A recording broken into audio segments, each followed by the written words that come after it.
onze enige hoop.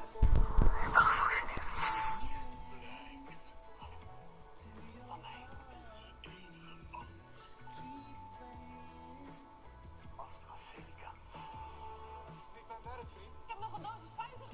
Hier produceren wij straks miljoenen Hugo de Jonge. We lossen een prikstop in. Een prikstop maakt mensen doodsbang. Ik heb mensen liever doodsbang dan morsdood. Ik heb liever mensen met trombose dan trombose mensen. Ik heb liever Hugo de Jonge dan een jonge Hugo. Ik dacht dat we dingen aan het omdraaien waren.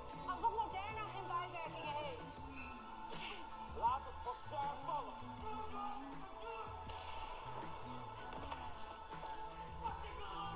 Ik ben niet de risicogroep. Ik ben het risico.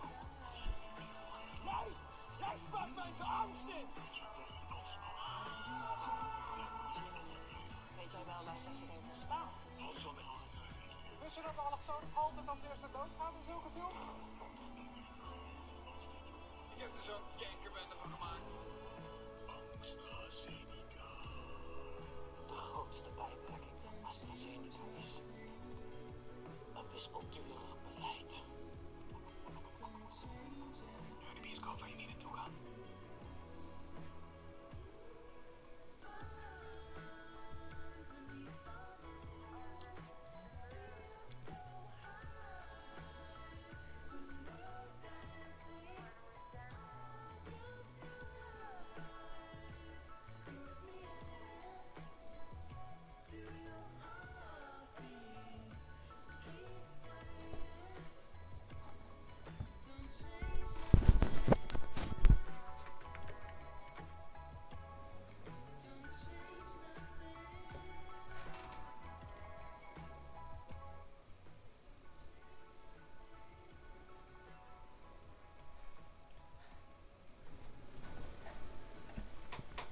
Good morning and welcome back to another Magic the Gathering stream. Today we continue where we left off yesterday. The clock should... Okay, so we're 16 minutes early to start with our new daily quests. But we can get some games in, maybe play some uncompetitive, try a few of the fun decks I have, and then we'll switch to our ranked play and see if we can climb the ladder a bit further while doing the daily quests. So let's do a game or two of just non-ranked, and let's see what deck we can use.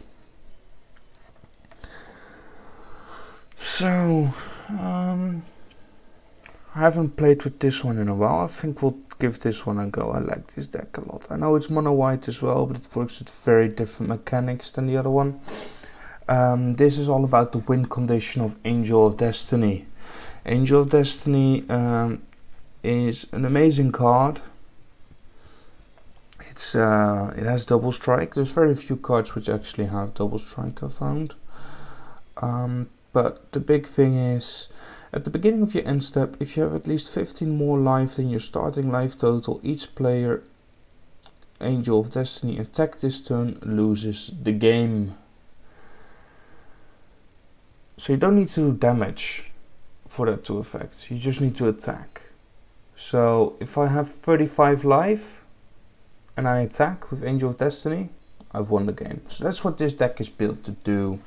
So got some Light of Hope to gain some life, destroy an enchantment or put counters, good utility. Got some Revitalize, Birth of Meletis to early game get some walls up, also some life gain, find our planes. Youth of Valkyrie, because there's only angels in this deck, and this girl. To grow, she's nice. Mazemind Tome to find the cards we need, and also life gain. Angel of Vitality to boost our life gain, plus she becomes quite beefy if I've got 25 life or more. Righteous Valkyrie, I love this card. Whenever another Angel or Cleric enters the battlefield under your control, you gain life equal to that creature's toughness. As long as you've have at least 7 life, more than starting life. Total creatures you control get +2/+2. Yeah, that happens quite quickly with this deck. Stardom Aspirant to make our angels cheaper to cast. A board wipe, sometimes you just need it. Starnheim Unleashed to make loads of angel tokens. Each token triggers the Righteous Valkyrie ability and the Youthful Valkyrie ability, so that's nice. So we have 4 copies of Angel of Destiny. We got some Baneslayer angels. I think one of the best angels there is. Being a 5, I mean, it is 5 mana, but I can make that 3 mana with Starnheim Aspirant and a 5/5 lifelink flying first striker with protection from dragons and demons is nice. The protection doesn't come in too often. It's just having first strike being a 5/5 and lifelink that comes in. Elspeth Conquers Death to get some spot removal, and if for some reason we end up with a Baneslayer angel or Angel of Destiny in the graveyard, we can bring that back. Then we have Cast and Artvale. We got Snow-Covered Plains, because I do run a few Faceless Haven in here. In case I do need to use a board wipe, I still got the Faceless Haven.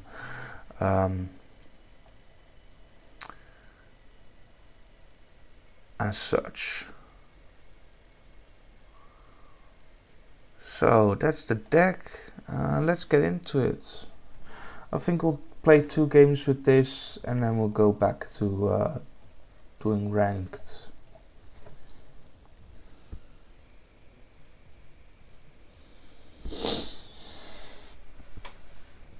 So I hope everyone is well this morning.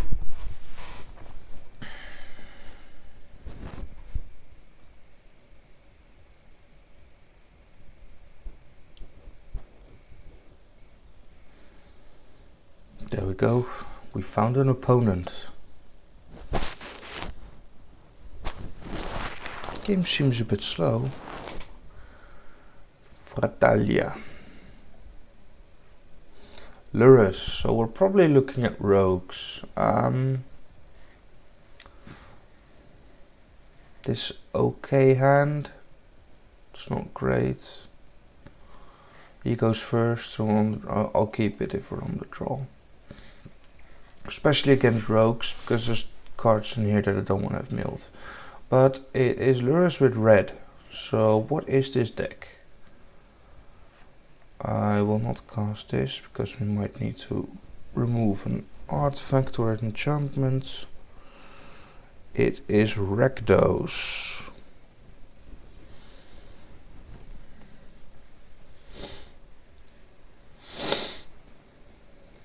Oh, this is probably one of those Berserker decks then.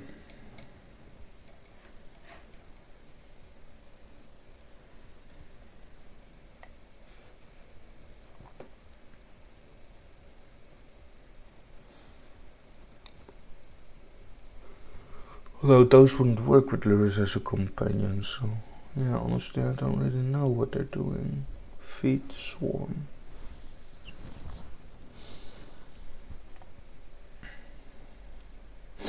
I cannot seem to draw any mana, which is not nice if you've got 4 5-mana cards in your hand. Say 5 5-mana cards in your hand. Okay, so you want me to discard a card? We'll discard a Baneslayer Angel, we'll get it back with Elspeth and then put a +1/+1 counter on it. So we got a free 6/6. Ooh, excuse me. Apparently I just can't draw any mana. I'll gain life.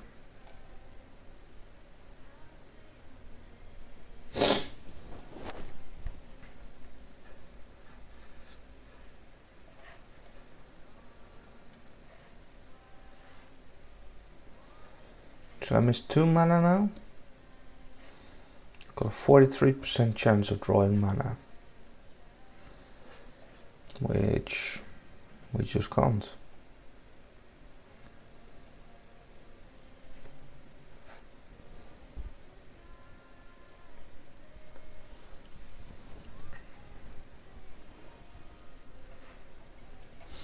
Maybe I need to make my avatar the white one. We are playing white deck after all. No, you got Death Touch, so thank you very much. There we go. Mana!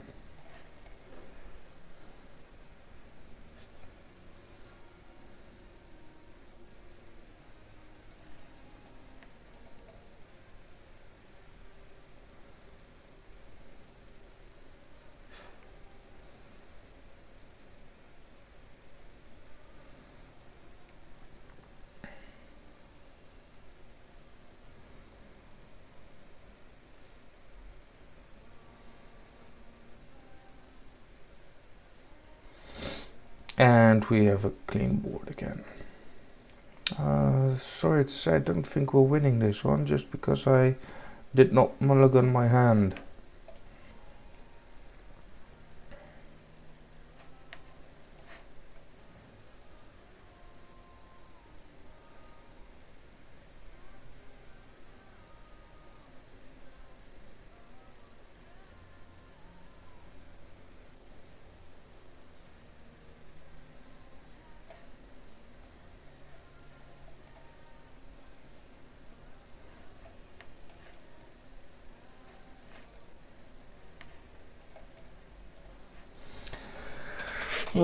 Desperate times, desperate measures, I guess. I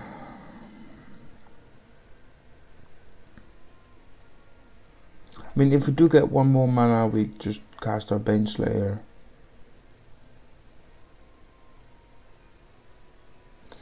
And the combination of Baneslayer, Angel of Destiny makes me gain 10 life a turn. Okay, so I think actually if we gain a mana, we'll cast Elspeth on the Lurrus.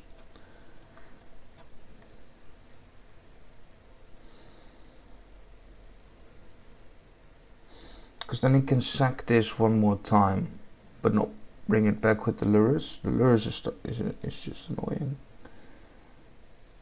I think Lurrus is the only 3 mana creature anyway. That's fine.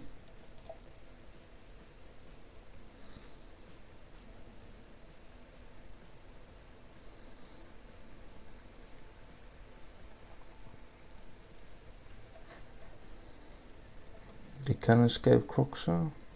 Yeah.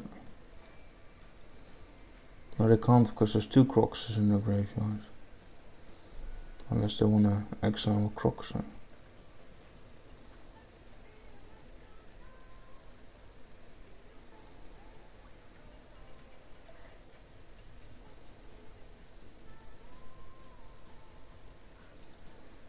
That's a neat trick.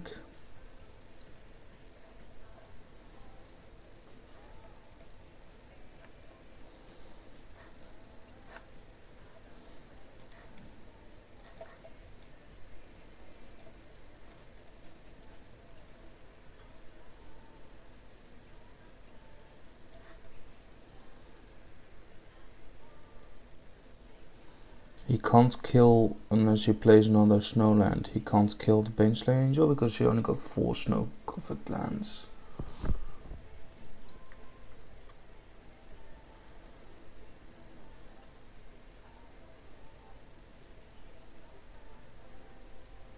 Oops. So I've got a 1/1 first strike, so I'll kill this. There you go, first strike. That's fine. So what are you doing now? You're escaping Kroxa. I'll bring a Angel of Destiny onto the board with +1/+1. Call of the Death Dweller. Well, I think we will bring an Angel of Destiny onto the board with a +1/+1 counter. Thank you very much. And we'll cast another one. And we'll go in for 15 life gain.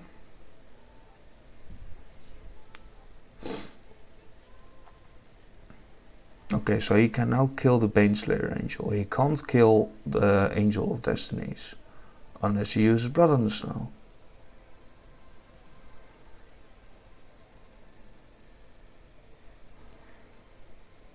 So if I pop Birth of Meletis, I want this to be tapped so I can attack with the Faceless Haven.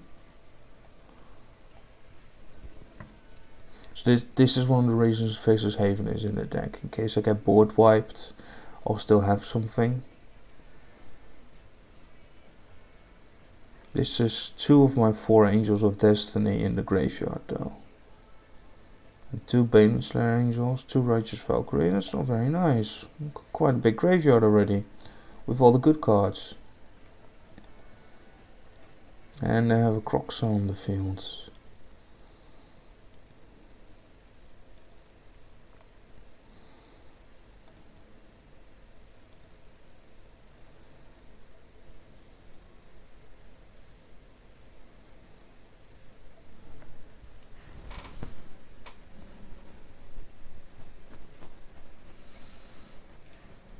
Perfect. Then we'll cast it next turn for all our mana.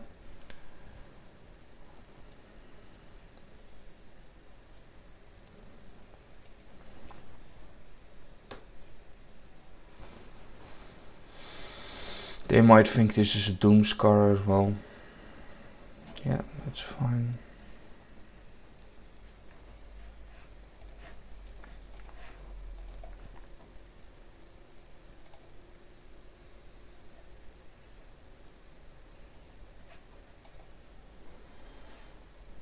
Great, so this is 8, that makes it 9, so I can make 4 angel tokens.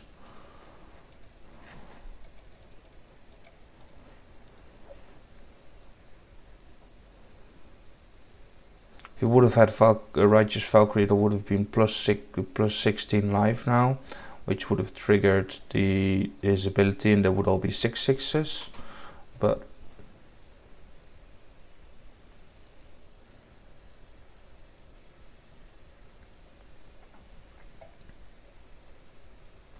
so I can take 5 here and kill the Croxa.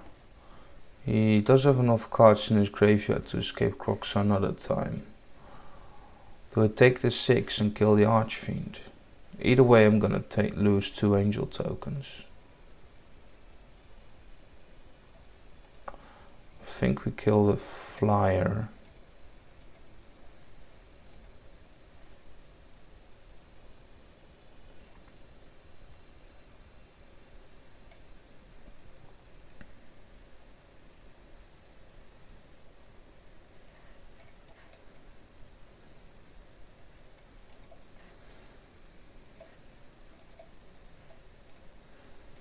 We going for 12? No, we both leave. We go in with the Faceless Haven as well. If he doesn't block, all the better. If he does block with this, I'm happy for that trade. These are Vigilance, so I'll just throw 2 into Croxa next turn. And then I have lethal.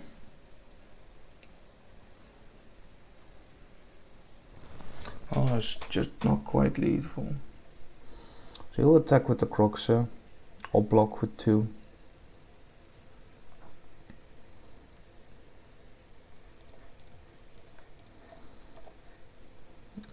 He kills 2, so he kills 1, so I got 2 left, which is 8 damage. So unless he has something to remove either of these or both, I win the game. Oh, I'm gonna lose 3 life because I can't discard a card. GG, that was a nice play. So yeah, that didn't go exactly as planned. So the daily quests have reset, but I told you I would do 2 games with this, so let's play another one.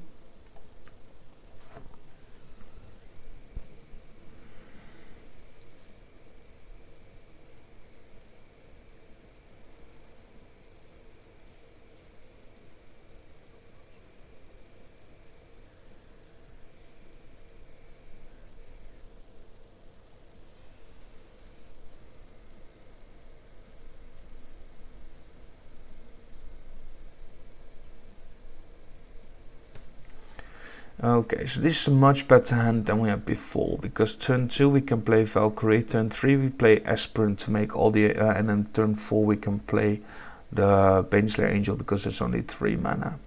So.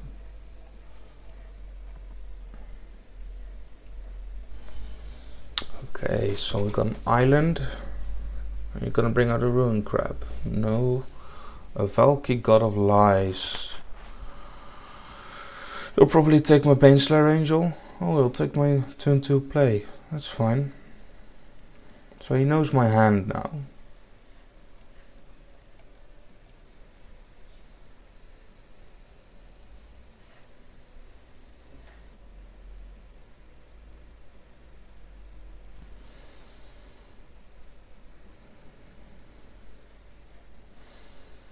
Oh, so he made his Valky be a U-form. Oh, that's nice.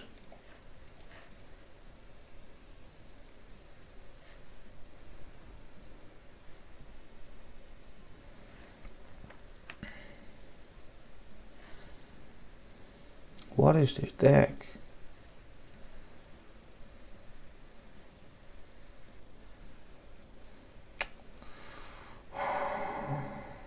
That's a bit annoying.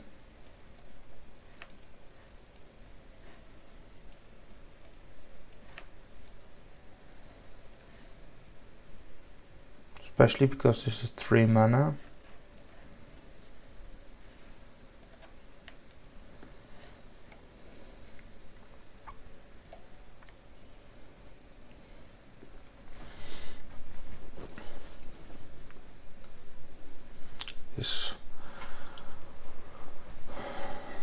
Is he ramping up to an ultimatum?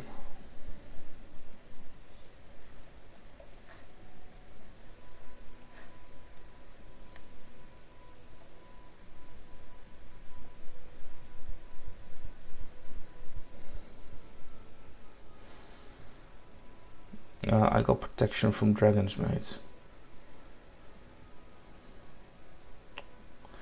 Oh, okay. I see how this is. I think we will lose this game, because nothing's been going our way yet.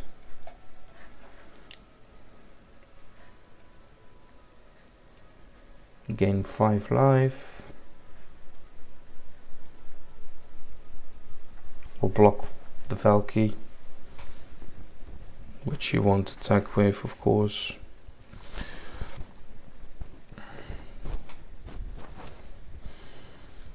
Unless we draw Righteous Valkyrie, we'll make some angel tokens here. Ah, Orange Epiphany. Yeah, we lost this game.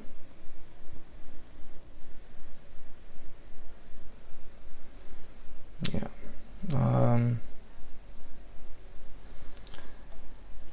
So that is 8, that's 9, 10, 11. Are we happy to go down that far? There's multiple ways we can gain life again. The best one will be a Righteous Valkyrie. Oh, this works too.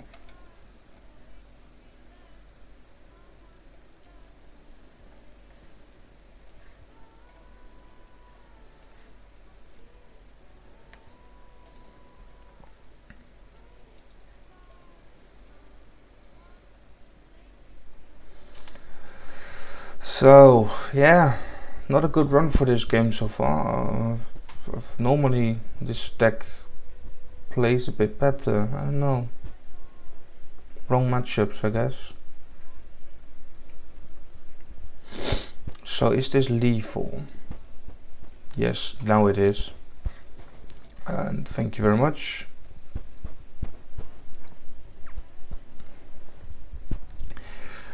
Maybe we should go back to the deck we initially wanted to play for this stream, but we logged in a bit early. Didn't look at the clock properly. So I'll go over the deck. For those of you who weren't here yesterday, we are going to use this deck to climb the best of 1 standard ranked ladder. So what is this deck? It is a mono white deck.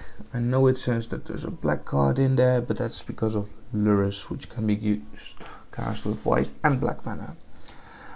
So Lurrus, each permanent card in your starting deck is convert mana cost 2 or less. During each of your turns you may cast 1 permanent spell with convert 2 mana cost or less from your graveyard. So Our deck caps out at 3 mana, and all of these cards are 2 mana or less. And they're all creatures, so all of these, well, they're all permanents, so all of these can be cast from a graveyard if Lurrus is on the battlefield, which is just great. Especially because these two like to sacrifice themselves to protect other cards. So that's what this deck really does. It just protects the valuable cards and then recasts the protection, and I gain life when something dies or sacrifices itself due to Daxos, and when I gain life I get extra counters because of Heliod. So we sacrifice stuff, gain life, gain counters, make our creatures grow. Then next turn we cast them again, gain life, gain counters, make our creatures grow. And that's what it is about. Just getting big creatures real fast and hit your opponent. Possibly flying, more of the Skyclaves, and we got some removal in there with Skyclave Apparition. So that's what this deck really does really. And let's see how it works out when we play the ladder. So I think right now I'm in Platinum 1, halfway through Platinum 1. So hopefully by the end of today's stream I'm somewhere in Diamond 3. But we'll see how it goes. You win some, you lose some, they say. So this is a good hand, because we got our turn 1 play in the Selfless Savior, then we got turn 2 play in Daxos, turn 3 in Aspirant and Elseed. So yeah, this is good. And we've got the mana to do that as well.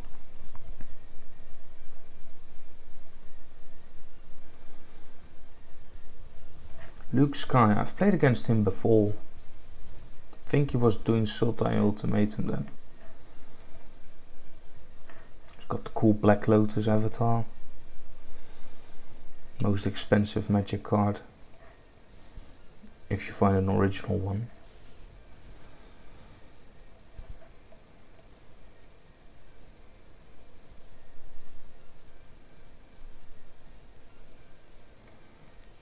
Okay.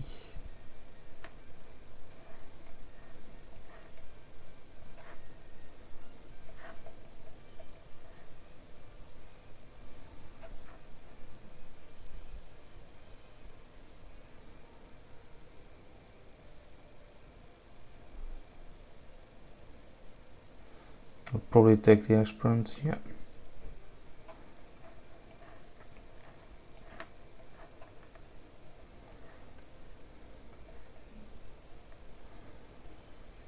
And we go in for 2. Got our protection up now.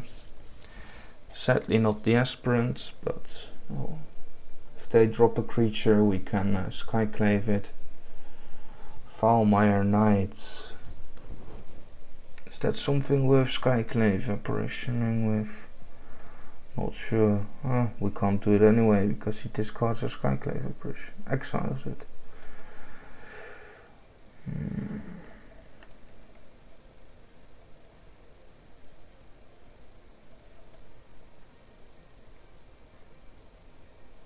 I'm playing the mana. I'm empty hand, just in case we draw Lurrus, so in the same turn I can bring back the Savior. Maybe I should have kept it in hand to make him guess that I had a counter spell or something along that stretch. I think I do attack with Daxos here, and if he blocks I'll probably sacrifice the Savior, which he does. I'll sacrifice the Savior. Because if I did protection of black, I won't kill it. Then you just don't attack.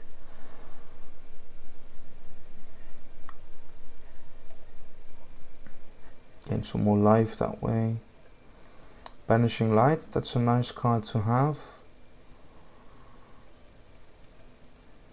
Go in for 3. You can still sacrifice this when it's tapped. You just need an untapped land. Okay.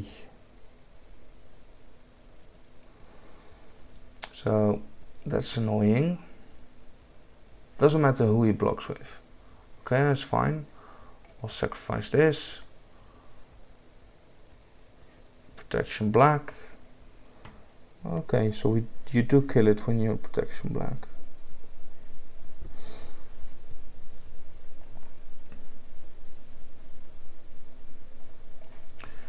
Okay, I guess we'll make a token.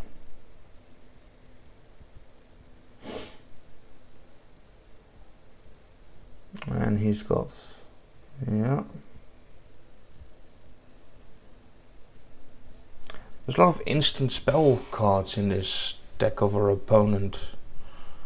Not sure I'm a fan. We'll cast the Luminarch, he's tapped out. And then we'll Banishing Light the Murderous Rider.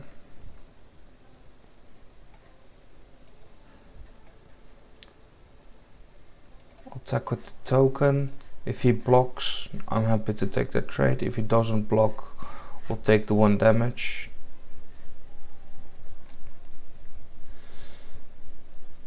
I guess that will be 2 damage.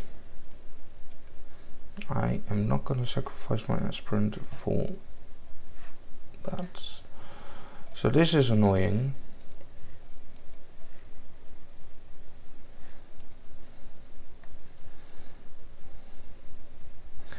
But I'm assuming he'll attack with it this turn. We just take the 1 life and we take the 1 damage and it will be tapped. Okay, so it just attacks with that. That's annoying. Opponent knows what he's doing.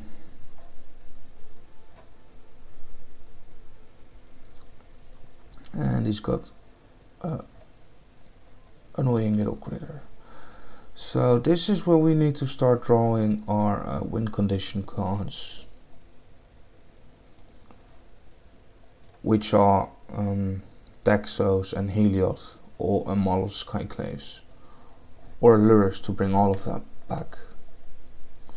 So I'm not attacking with anything. He'll get in with his Scavenger this turn. Just a Scavenger as well. Opponent's happy to play it a long lasting game.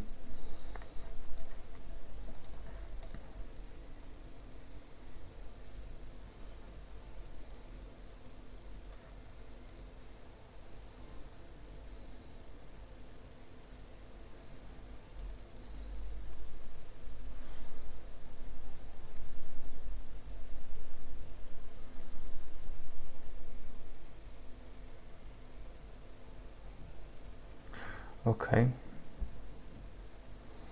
So now we really want a Lurrus. There's 4 copies in the deck, so 1 in 11 chance.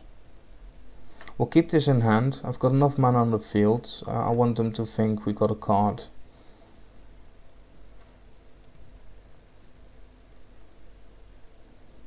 But this game might be lost already due to just drawing land cards.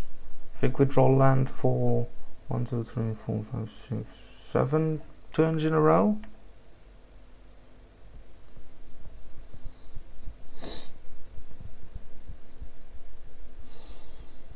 Out of the 9 turns we've had, we've drawn land 7 times.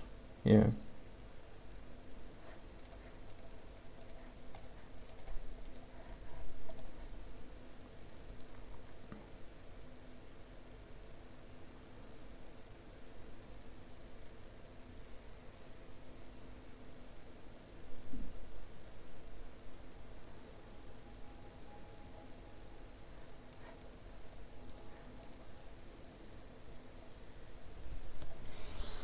Yeah.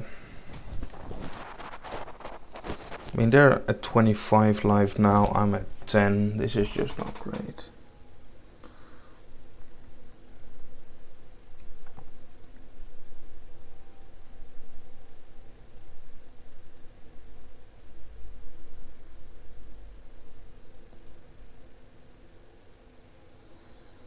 Yeah, kill another token.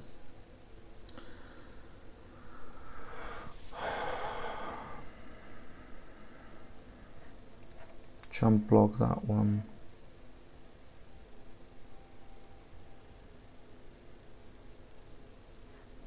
Bounding gold, that's good. No attacks from that one anymore. Thank you very much.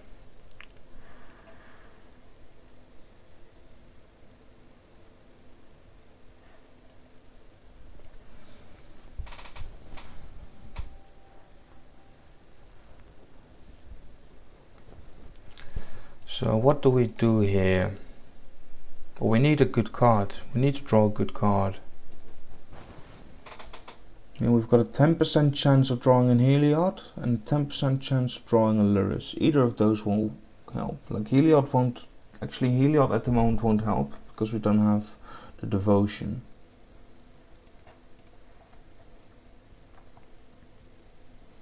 Or do I take the 1 life? I take the 1 damage, I think.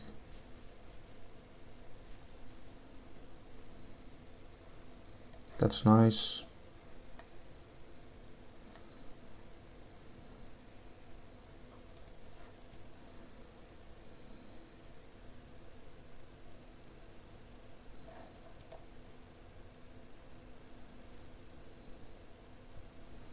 So that means he'll have to deal with this.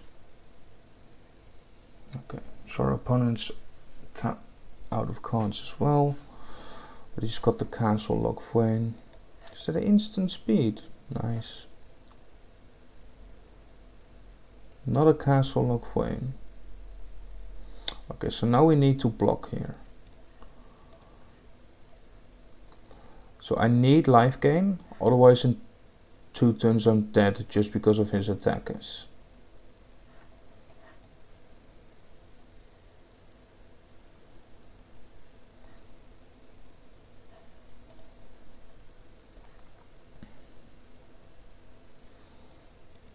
I think we're dead anyways, because he'll just attack with both of them and do 2 damage. Yeah, I think that's game.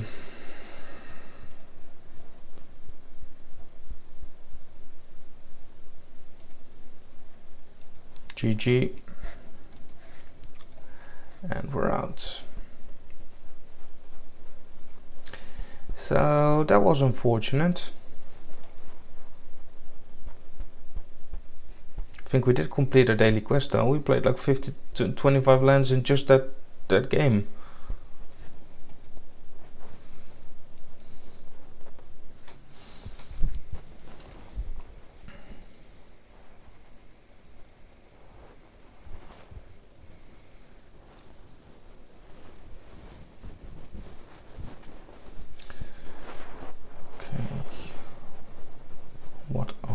Do not the land I ideally like. I like this to be played when Heliod's on the field, so it triggers counters, but we'll take it. Play the Elseed first, just so we can protect the speaker in turn 2, especially since I have black mana.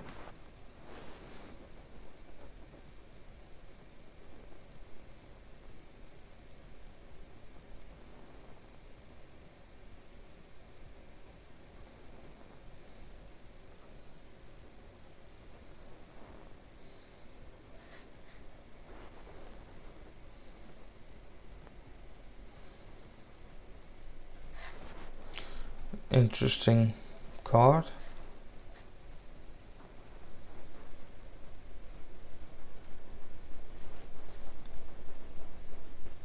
Is the music too soft? I think it needs to be a bit louder, right? So here we go, my very professional, just 1 monitor setup.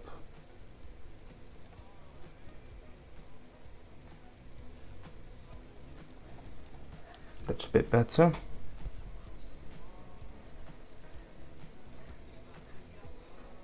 I think we're Banishing Light that.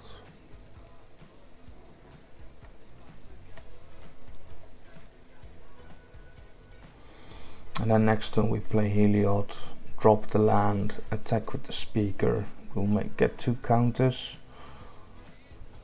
I guess we won't attack with the speaker.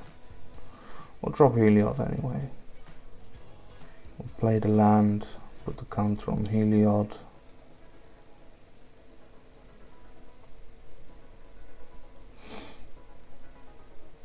So we're at 2 devotion now. This one gains whenever you cast your second spell each turn, put 2+1. Okay, so then becomes a 3/3 and then a 5/5 and a 7/7, and it gains menace. So I think we want to apparition that one. Thank you.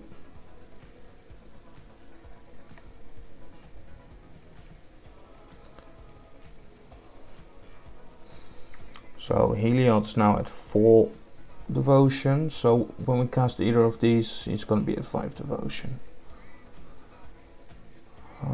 Yeah.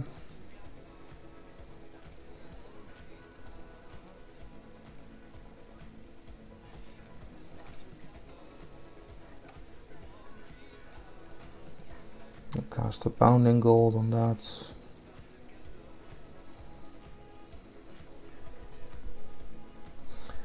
Bit of a cagey game.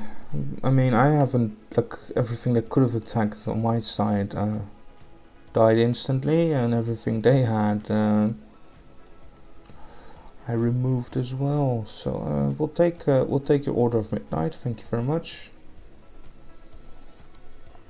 And then when I play this, it triggers Heliod, so I can equip Heliod. There we go. And now we've got an indestructible 8/8.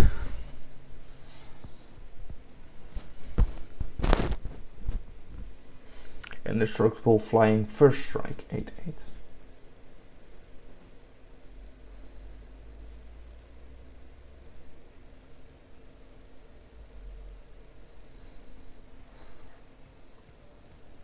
And my opponent does not like an indestructible flying 8/8.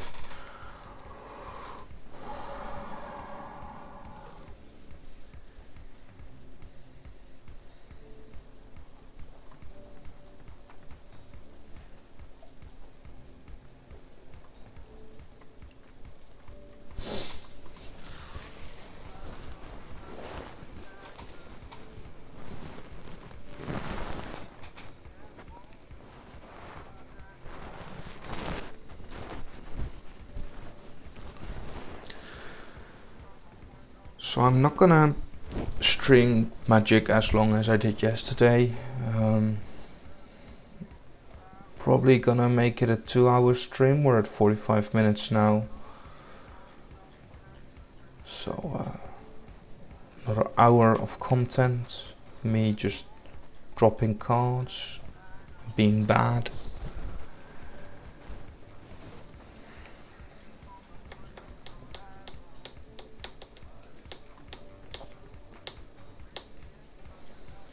Either way, these are both 2/2s.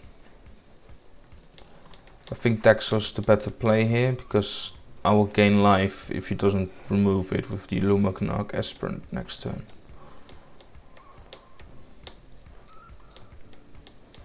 So unless they have, like, if they have a Shock or a Bone Crusher, yes, a Bone Crusher. Okay. At least there's one Bone Crusher gone. We'll keep this for the Bone Crusher, which, knowing the red player, he will just slam the Bone Crusher this turn. That's what mono red does, right?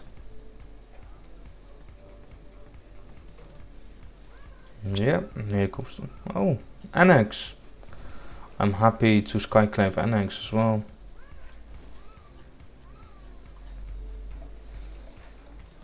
Thank you for Annex. I think that might actually be better than the Bone Crusher, because this way he doesn't make tokens either.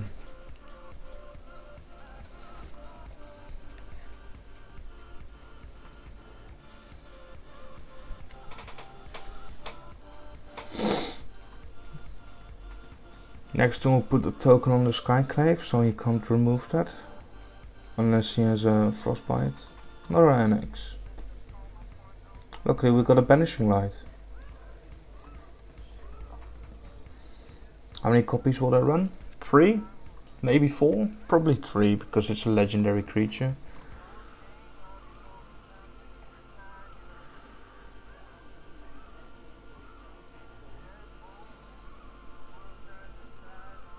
I'm happy if they activate Faceless Ava. They can take 5 damage off me. I've got the pressure on. Torbran.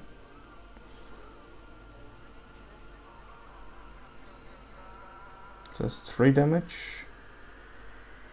Oh, you're keeping them as blockers. Shouldn't have done that, mate. So they're gonna fly now.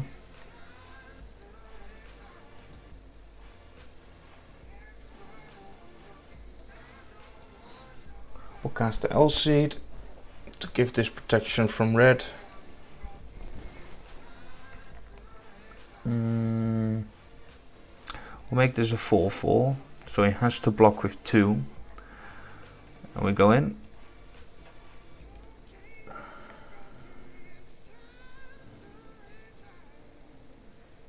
Okay, opponent's gonna take 9.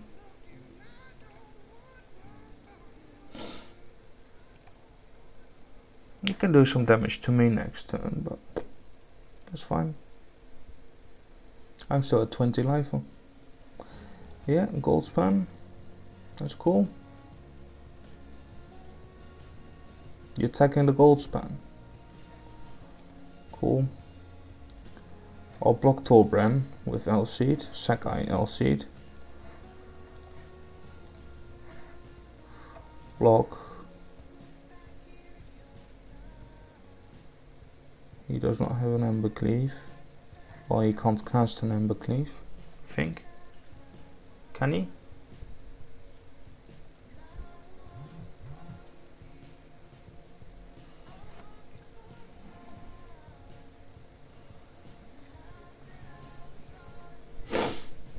Not for 2 mana. I think opponent realized he just lost the game.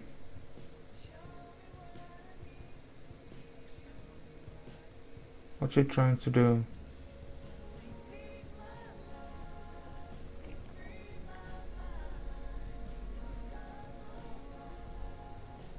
I think the mono red brain does not comprehend that block. So this is 6, makes it 9, makes it 12. Yeah, so I go down to 8, that's fine. And I just attack for 9. 10. Because Luminarch's gonna put another counter onto something. Ember Cleave. Okay, so this is lethal with the gold span.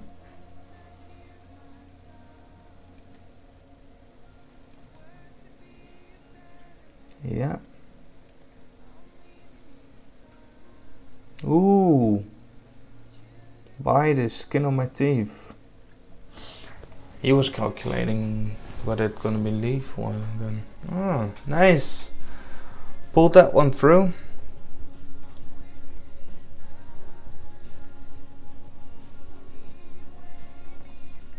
There we go, some money, XP, and struggle of Scamfar because of our mastery. Which means we also got a mastery orb, so let's redeem that. Toski, yes please.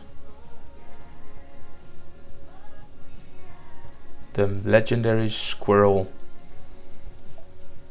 And then we go for Kolvari next, and we go for Isika, and then we've got all the cosmetics from the Kaldheim Mastery. Let's buy a pack as well with the money we have. So,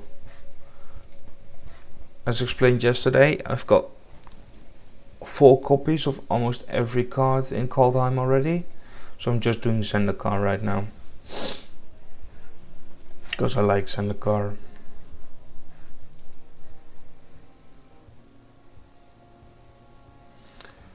Okay, so apparently I had all of these cards already.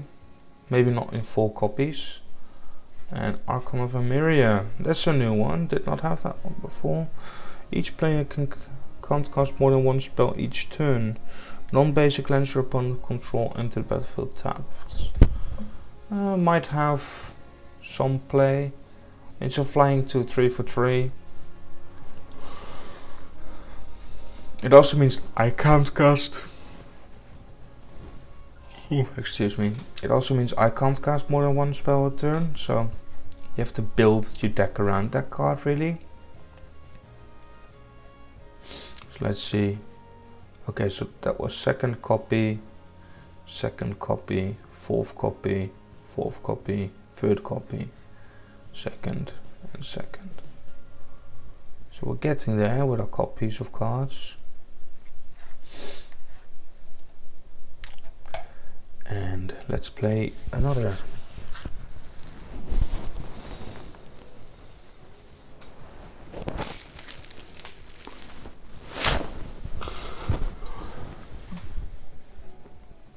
Okay, Yorion. So we're playing against probably Sultai Ultimatum. Do I like that with this hand? I think I do, because we have the Lurrus, we've got Skyclave. Yeah.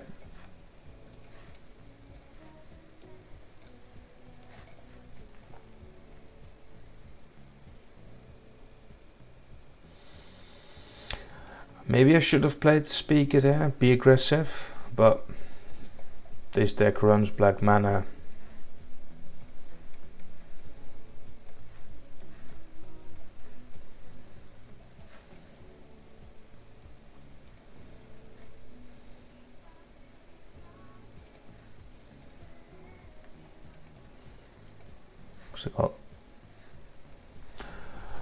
I mean, that's what the Sultai Ultimatum deck is, right? It's removal till you have 7 mana and you cast the Emergent Ultimatum and you kill your opponent. With a Kiora Best to See card, a Vorinclex and probably a Tibalt. I mean, I guess he won't cast the Tibalt anymore because he just played the Valky out of hand. I mean, interesting what he takes here. It's probably going to be Lurrus. Yeah. And then next turn he'll make Valky become Lurrus. At least that's what I would do. I can't cast this. So either Speaker or another doggy. We'll go for the Speaker.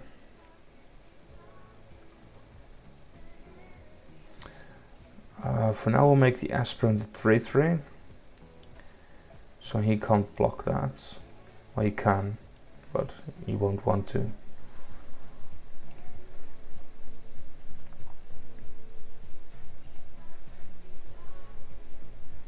I'll make Valky turn into the Lurrus, so it becomes 3/2 with lifelink.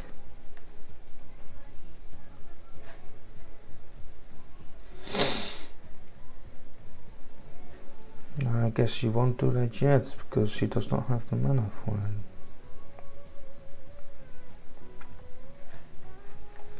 Here we go. Ooh, I can also pop a Skyclave, multiple Skyclaves. I think that might be better. So this goes in overhead. He doesn't have any mana up for counter spells right now.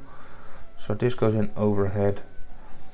Put the counter on this. Attack with both. This has vigilance. If he blocks, great. I'll get my Lurrus back and I'll cast it next turn.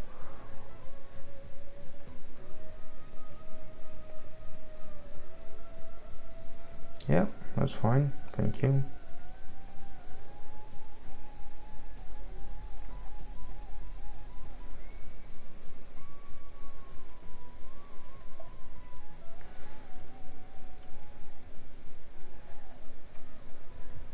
So I'll cast my Lurrus, bring the Speaker back on the field, assuming we draw 1 mana.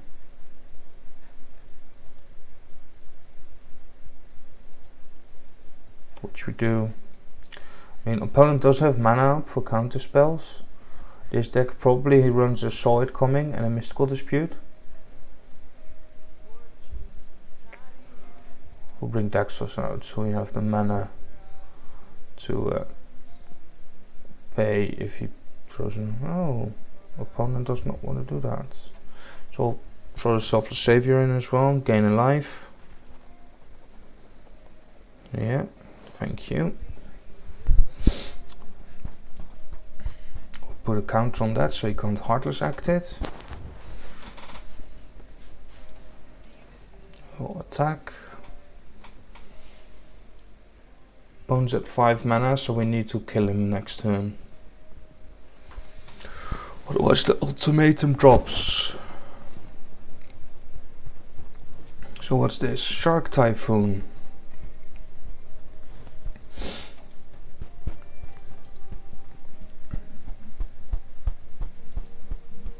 You're probably gonna block my high damage flyer with that, aren't you? Yeah. Okay. So it will be a bit harder to kill the opponent next turn. So we might have to deal with the ultimatum. So they're probably gonna fetch a green for this, because you need 2 blue, 2 black, 3 green. Okay, so he fetches a blue, but he already had a blue in hand. Shadow's Verdict, exile. So the dog won't help for that, I think. We might as well try.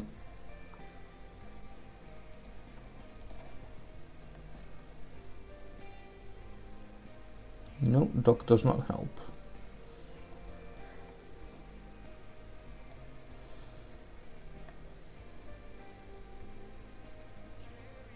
Oh, and they're exiled as well, so they can't be cast. He also exiles my graveyard.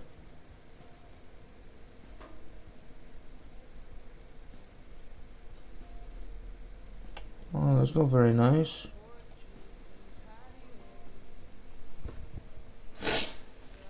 We'll equip the Skyclave onto the speaker.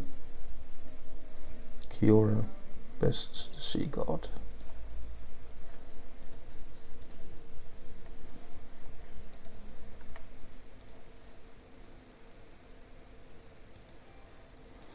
We'll attack with this and activate its ability, even though it has vigilance, but just so next turn we have lethal. We don't, because Kiora taps our creatures, of course.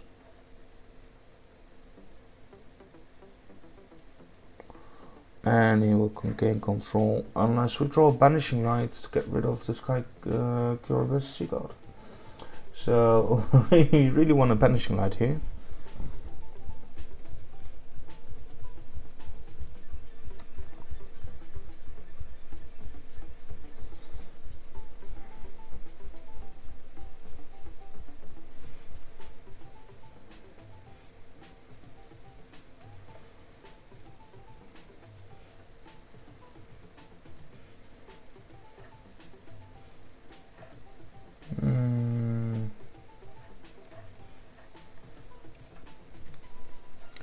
Yeah, we don't do anything.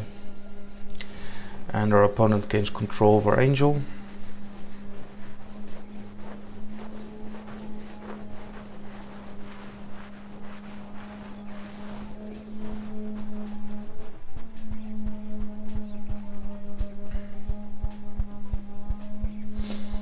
And they're coming in for 12. Oh, he's buying Yorion as well.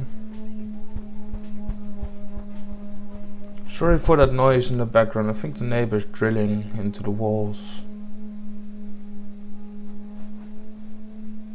Not much I can do about that, I'm sorry. He did not attack. Oh, Summoning Sickness. Oh, that's interesting.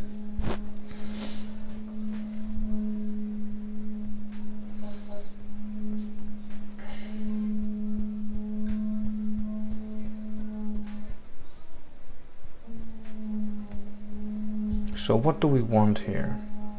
We want a creature we can cast and equip the Maul of the Skyclaves to, ideally.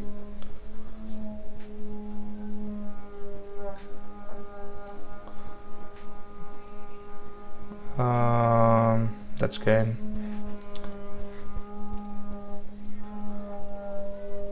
Because that's 16 damage.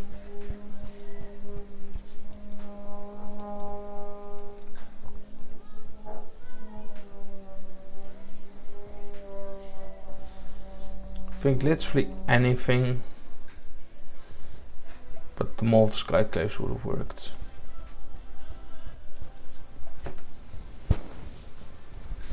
Shuffler's fine as well, drawing 3 Mauls of Skyclaves in a row. Shuffler is fine.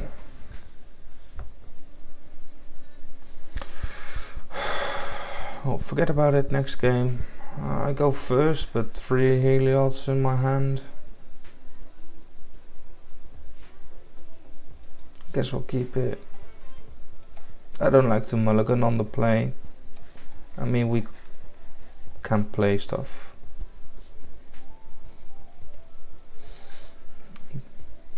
So we got 4 copies in the deck and all 3 of them are in our hand, the opening hand. As I said, Shuffler is fine. So playing rogues.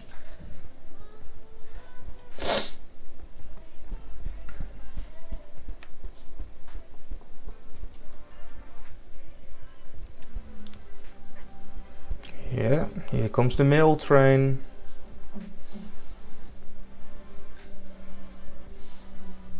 Just gonna say. That's some annoying cards to lose. Of course. As long as we draw mana now, we're fine. Well, that works too. I'll make this a 2/2. I'll attack with that.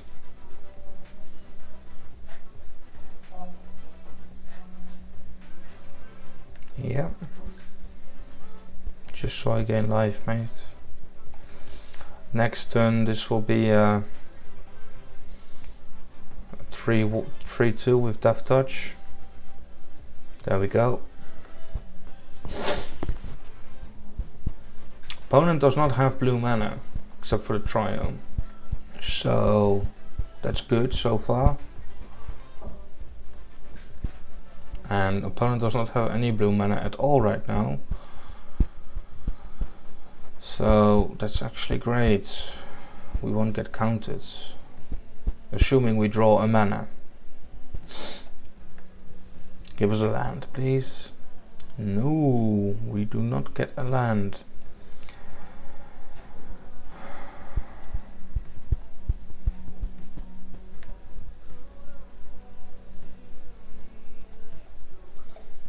Yeah, unless we draw land quickly, we're gonna lose this milling game.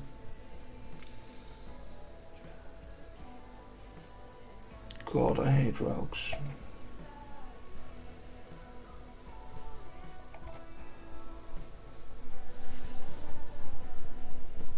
Does anyone actually enjoy playing rogues?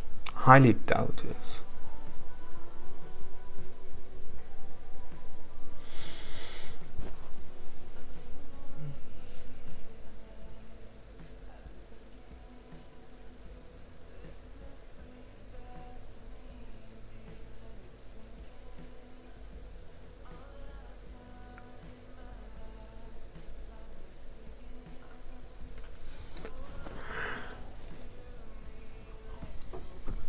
Yeah, this is a big problem now. Unless we draw a mana for a Skyclave Apparition to get rid of that one. It's probably gonna come in with at least this one.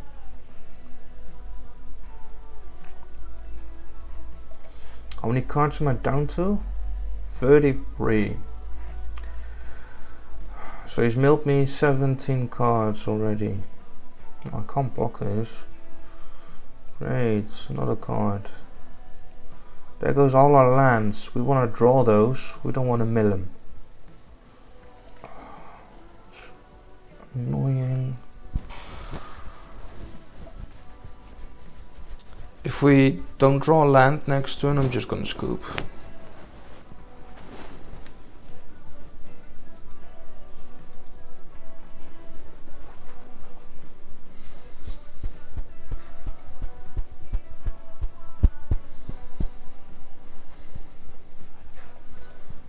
A Fabled Passage. Yeah, you know what? This is enough. Fucking rogues. Ridiculous deck. I really hope that rogues get like Strixhaven will have a good counter against rogues, or I don't know, like what's the cards rogues run? I mean, I do have a rogues deck build. We're gonna lose most of it in September, aren't we? Lurrus is gonna go. We'll keep that one. We'll keep that one, sadly. This is gonna disappear in September. That will disappear. All of the removal will disappear. But the annoying cards are actually all Zendikar. So that will stay. That's unfortunate.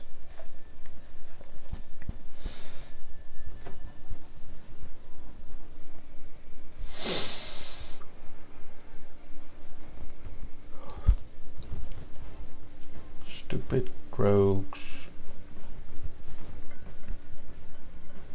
I'd rather play mono red all day than play against rogues.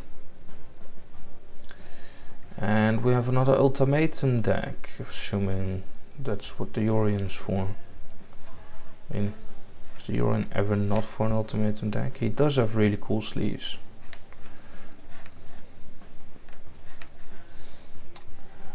So these Strixhaven sleeves that I have, I got one for each of the houses. You can pick them up for free.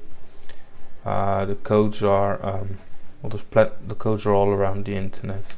Just Google Strixhaven sleeves and you'll be able to find the codes. Early Yorion buy. Okay. What do I do here? I think we'll hold on.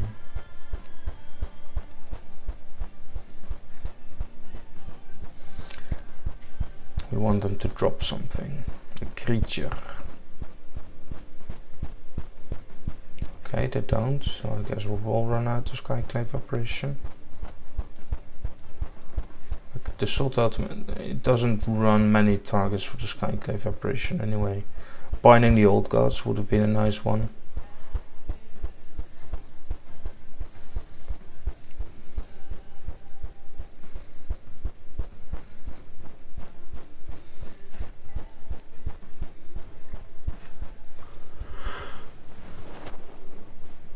So we don't want to kill this, we want to exile it. So I think Banishing Light's a good one for that. Because we don't want them to draw more cards. So they only have 1 mana untapped right now.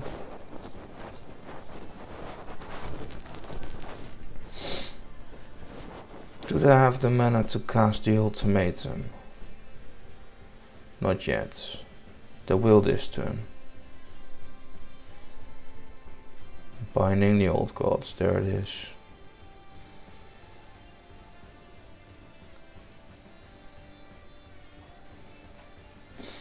Okay, so he gets rid. Draw another card. That is nice play. Tapped land though.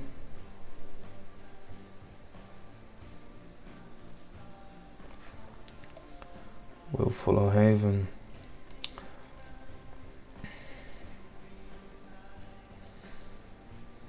Okay, so I can Skyclave Apparition, and I can either Skyclave Apparition the Wolfwillow Haven, or this. This will give Death Touch as well to anything they might drop, include with the ultimatum as well. So we'll do that.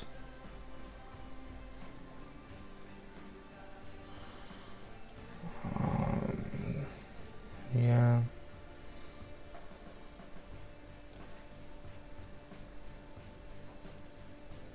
We'll keep this for anything. Yeah, we'll drop the Lurrus and hope they don't have an extinction event. We won't attack.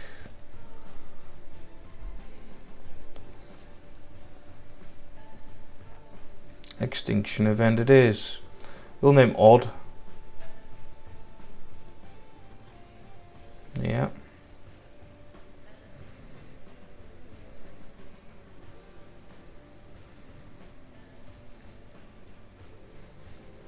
I mean, I know their play, why do I still fall for it?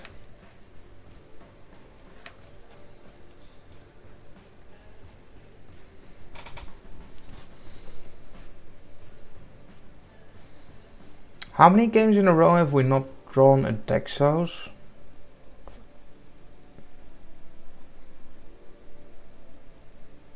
Too many. Ugin. There's nothing in my deck that can really deal with Ugin. So yeah. So much fun, great content, streamer loses all the time.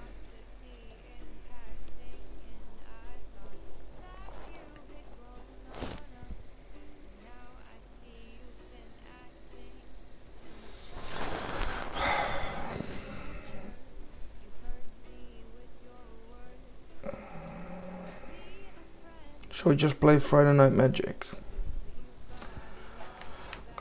This week we'll provide a deck for you to play, but it has no lands in it. Instead, every card can be cast for free. You only get 3 card opening hands, so make them count. That sounds interesting. What do we have?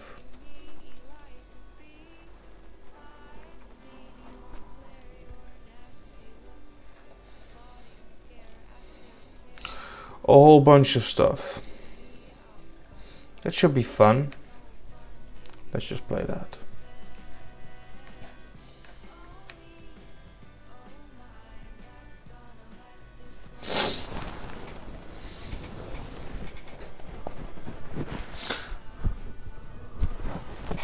So we can cast them for free. So ideally you want like turn 1 Vorinclex, right? Or an ultimatum, or I guess this works.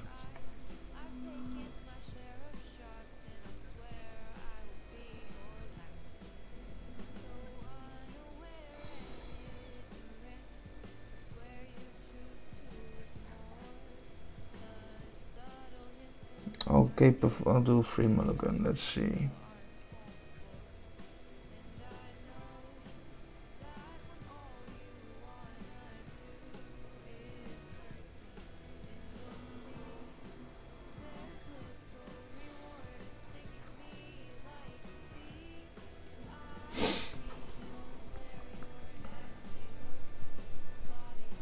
Opponent goes first.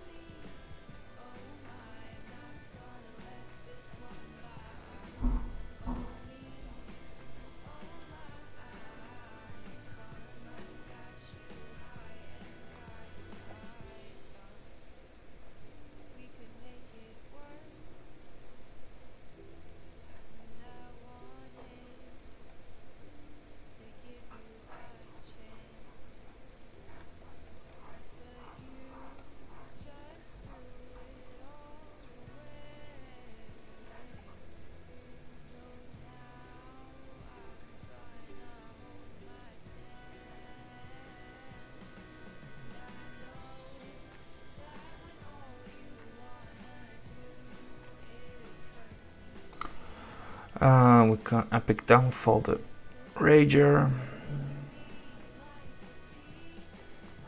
What is going on? This is very interesting. I need to change the stream title, don't I? How does that work?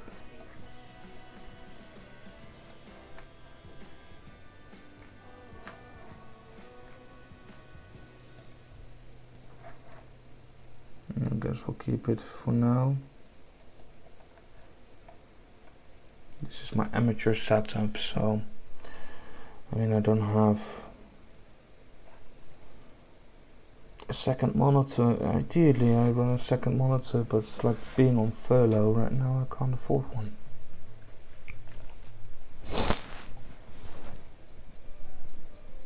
I mean I could buy a second monitor, but I have no money to buy food for the rest of the month, so staying alive is a bit more important to me.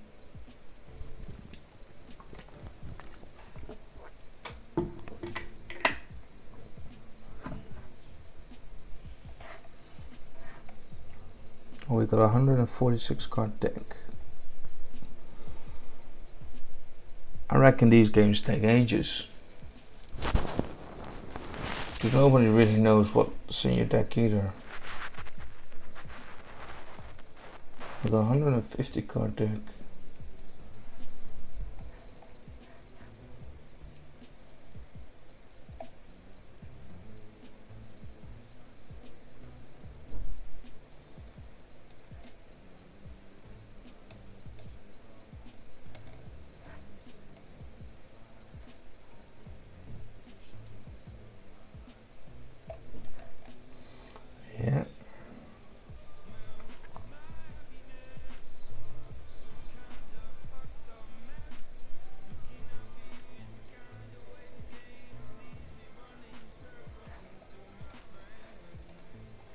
Why did that not trigger?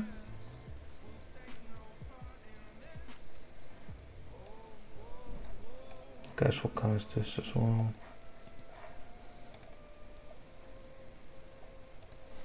Oh, we need them to have a creature before we can do that.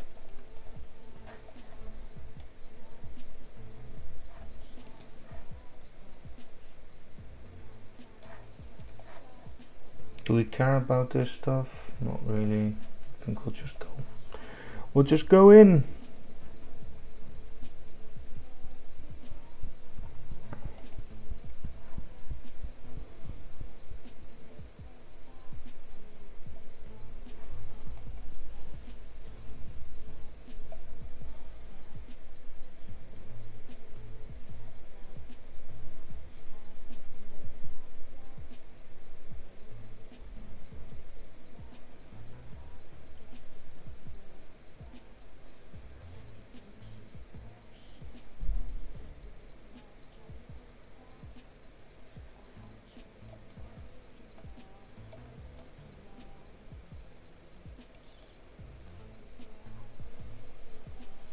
So, what's our opponent doing? He's blocking me, but what else?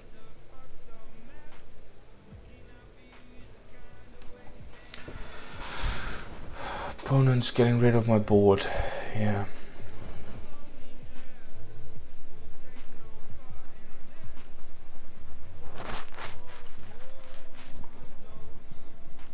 God Eternal Ubuntu.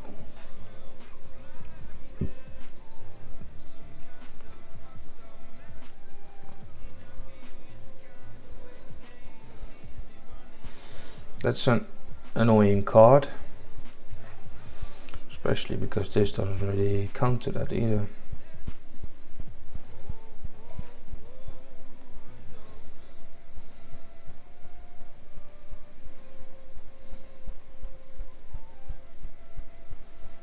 Okay, so I'll just like do this.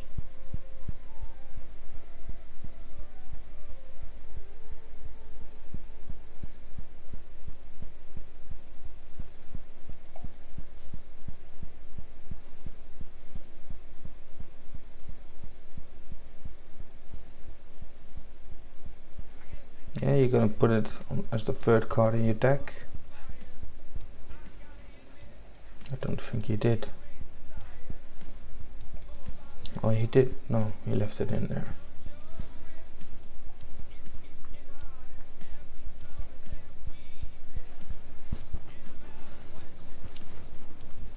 Yeah.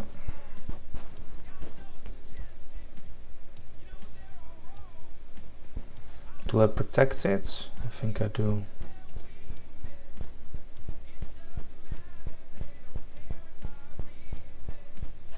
Protect from red.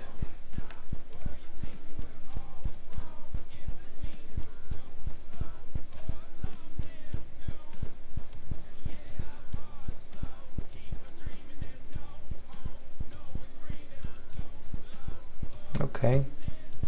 So you have a lot of removal.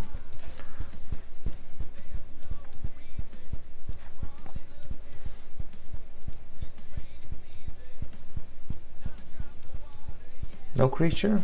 Come on, give me creature.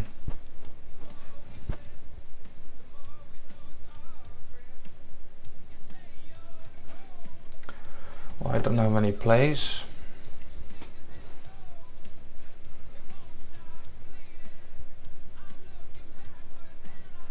I could cycle it, but maybe cycle it during his turn. Yeah. Oh no, he's hard casting Aegon. That's great. This instant, right? Yeah. There we go. Come on. Yeah.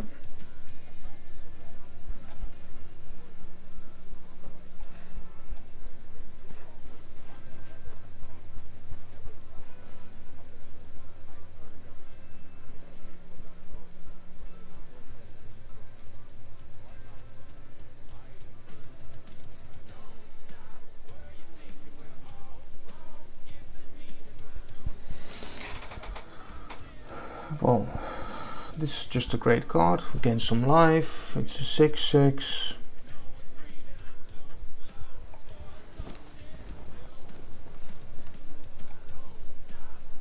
Then opponent removes it next turn, I assume.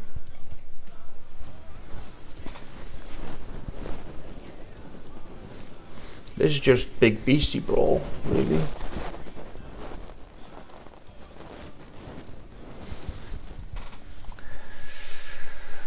Okay, what's this? Zealot of the God Pharaoh.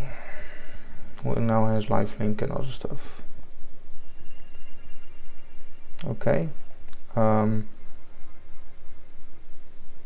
That's nice, and it's instant.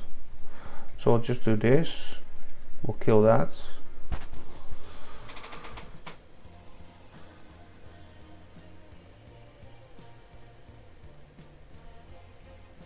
And he will mill 4 cards. So we kill that creature, he mills 4 cards, we gain 4 life. And I make a 4/4. Sounds like a good deal. What did we get rid of? Yeah. Happy. Happy. Going for 6. I mean, this just really is luck of the draw, really, but that card was quite good.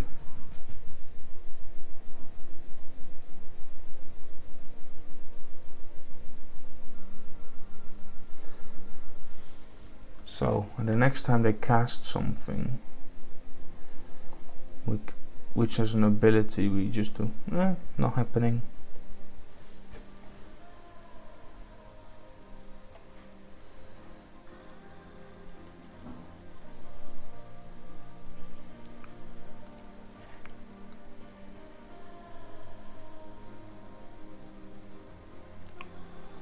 Okay.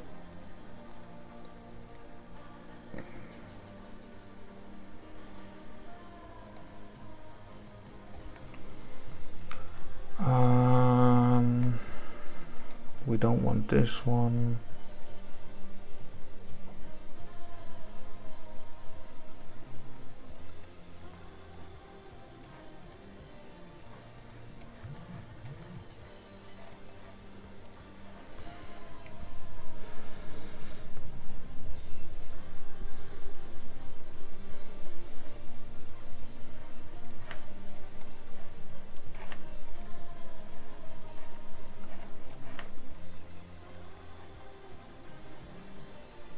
Nope, you're not getting your creature back.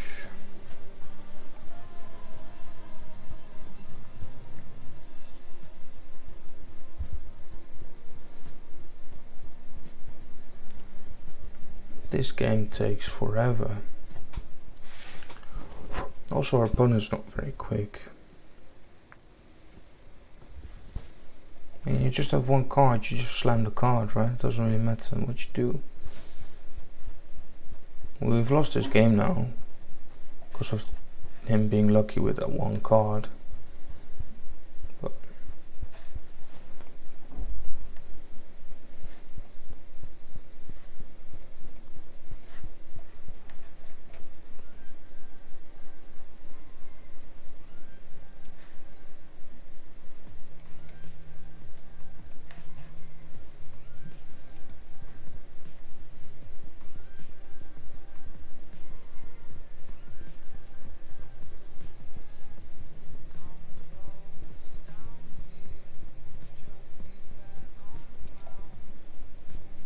am I happy trading this?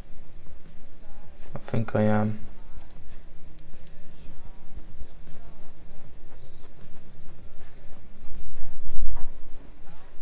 What's that coin counter for? Oh, okay. Oops.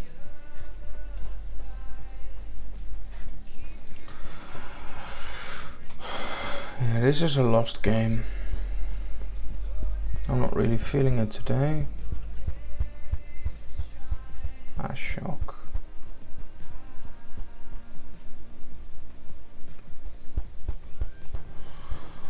And Johnny. Yeah. Nope.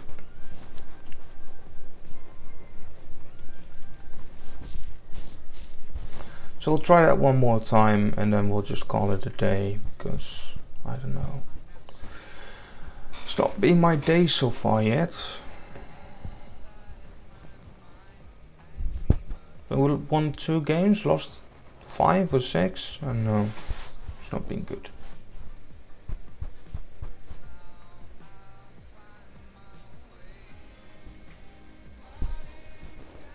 Yeah, home war is fun, but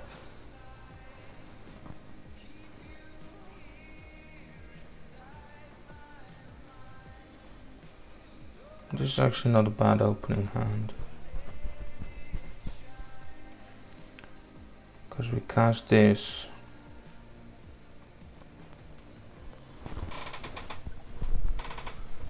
We cast this.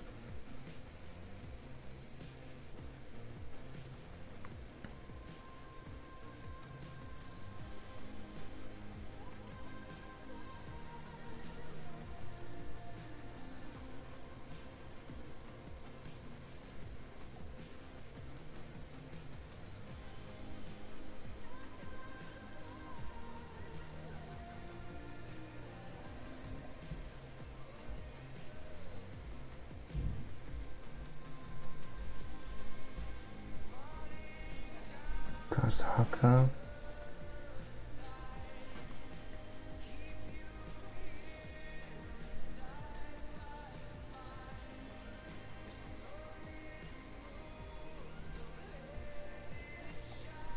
We'll equip it.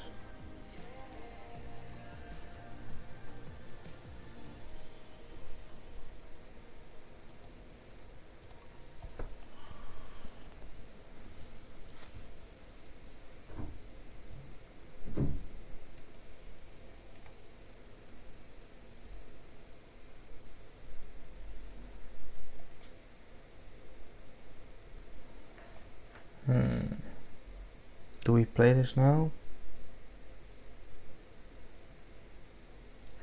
Yeah. We'll play the backside. We'll equip the backside next turn. We're drawing all the Kaldheim cards here, which is great.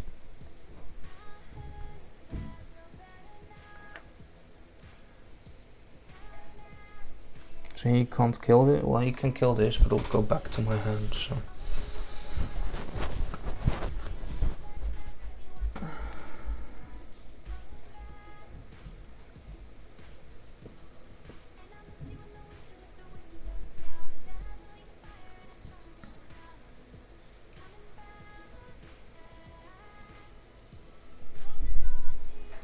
Weatherlight.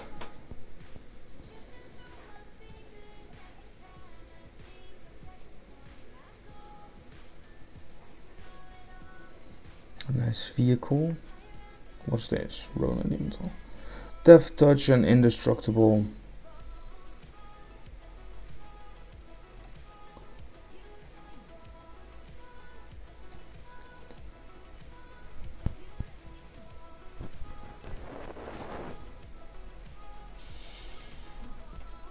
I'll put this on there. So Ronas can attack as well. What's this ability? Well, we'll just activate that again.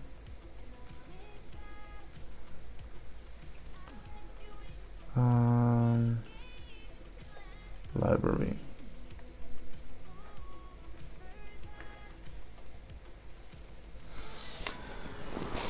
And now we've got a 7-3 with Vigilance. Oh, that's nice. That's really nice.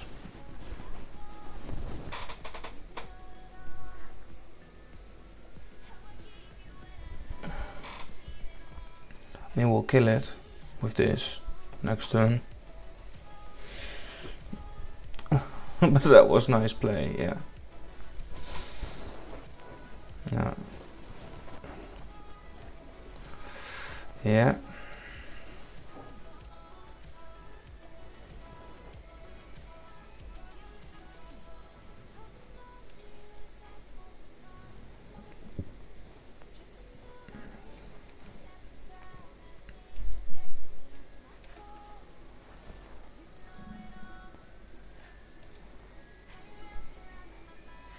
I want this card, so I'm not activating that ability.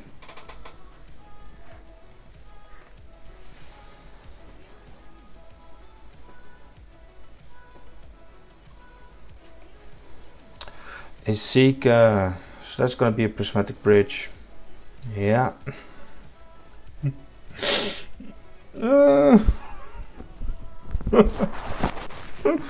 Okay, yep. Do we like this? Not so much.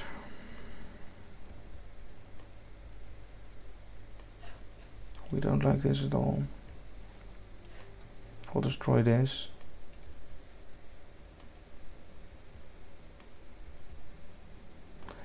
Get our creature back. Which will be Alrund now. That's not what I wanted.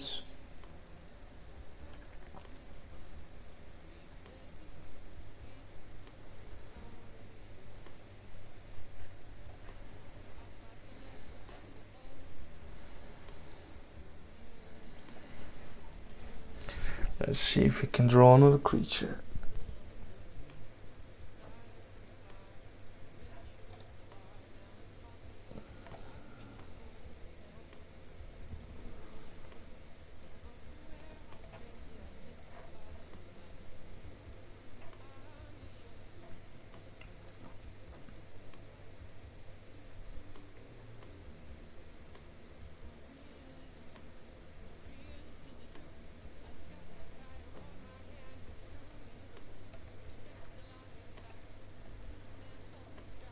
Well, that's great. So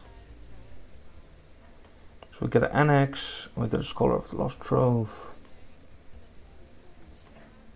What's this? Okay.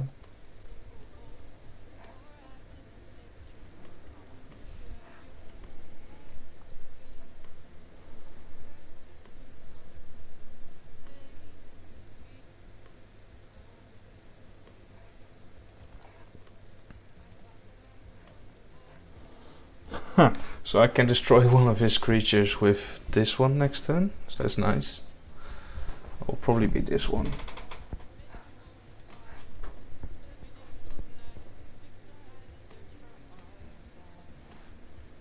Nah, this one.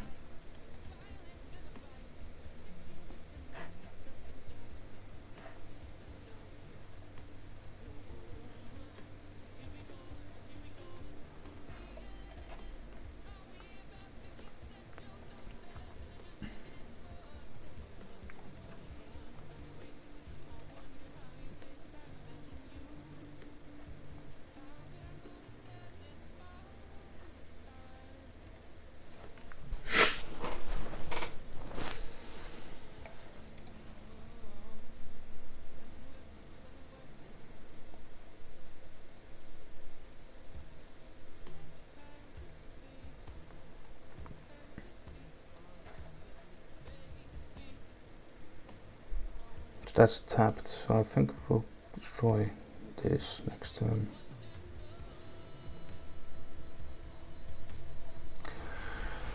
I think just no one knows what goes on in these games. You just throw down big cards. It's fun once a week to have stuff like this happen. Plus you get 2 rare cards. I mean, for each game you win you get a rare card, up to 2.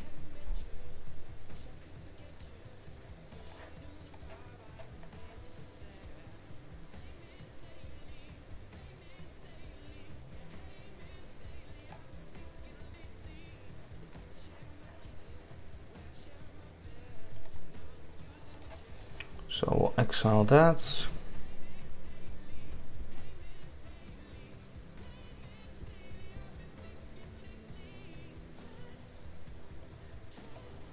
We'll Soul Sear this.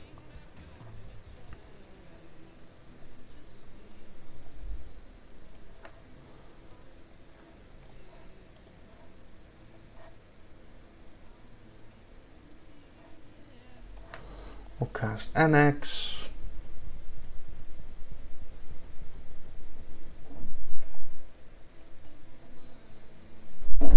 Okay.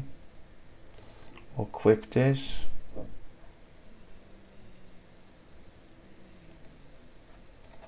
Activate this.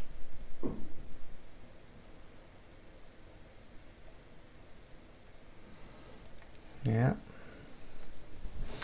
I will attack with both. He'll block this, but it will go back into my hand.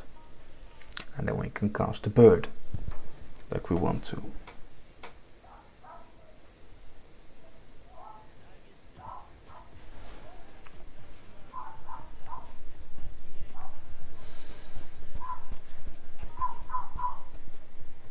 Cast Haka.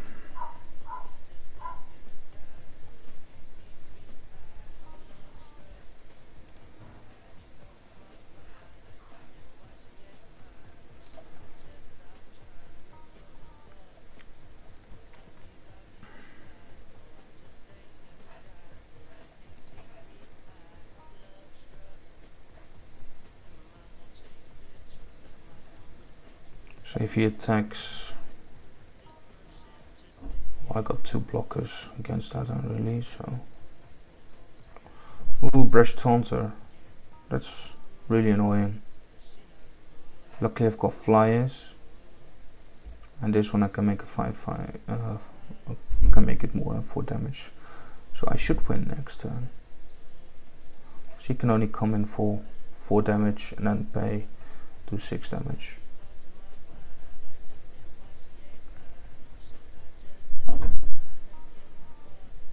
So I don't think he can win here.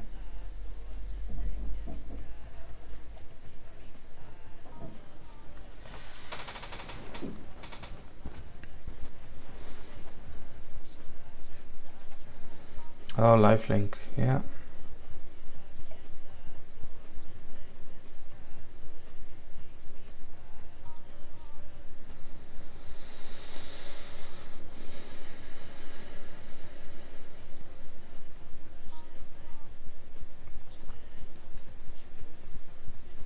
I think I still can go in for lethal next turn.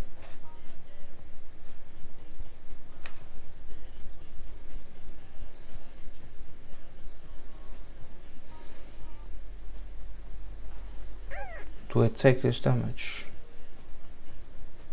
I think I do.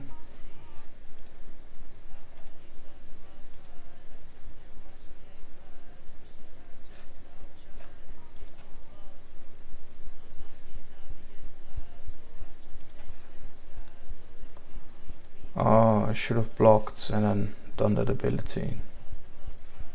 Oh well. I guess it really... Oh god, Cosmos Elixir, yeah. I guess we're losing another game today, guys. So we'll rename this stream to Streamer Loses All the Time.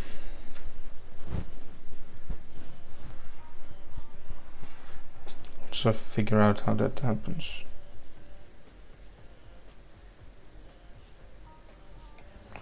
Well,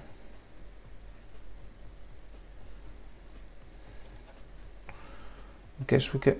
Does he have any flying? Yes, he has that one. So we'll get rid of that one.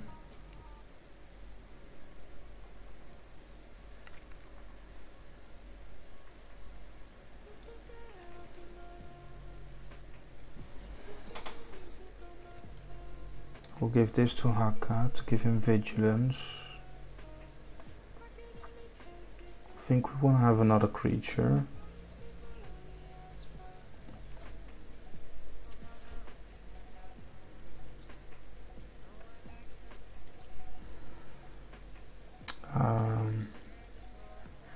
So that's us losing the game. We were going for 9, but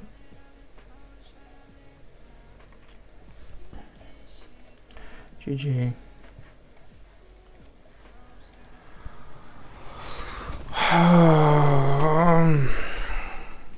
I just can't seem to win today. What is it? I don't know. It's hella annoying.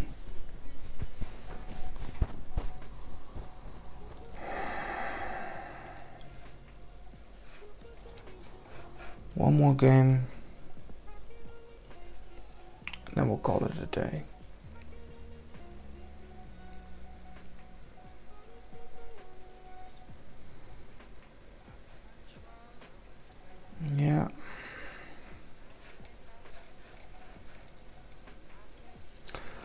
Okay, reset and let's go. Some big brain moves going on the other side, whether to keep your cards or mulligan them. These are cool sleeves. That was a mulligan, and now he can't decide which card to discard or to mulligan again.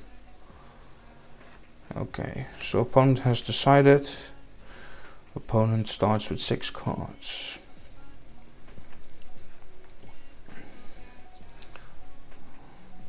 I have to expect some big brain plays here. Mono red. Wow. Do we trade this?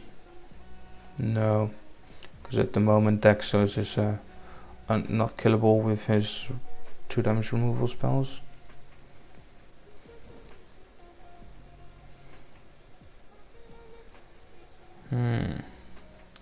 Now I do kill it this way. And then maybe he has a shock and he kills this, but I'll cast it again. Yeah, frostbite, and then I'll deal the 1 damage there. Yeah.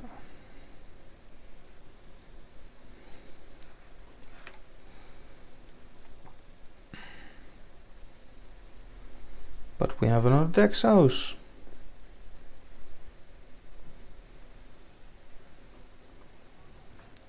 And this is not drawing mana again, which it's only a 3. The top card is 3 mana cost, but we just don't draw our 3 mana when we play this deck. We'll get rid of the Rimrock, buff Dexos so he's not killable.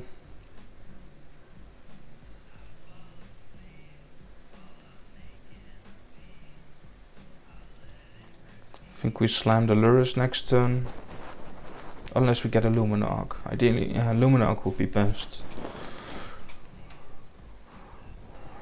Fervent Champion. Yeah. Okay. What do we do here? Do we make a flying Skyclave? I think we do.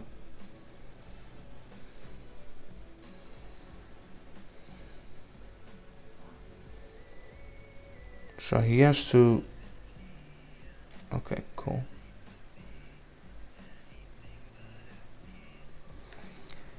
Here we go.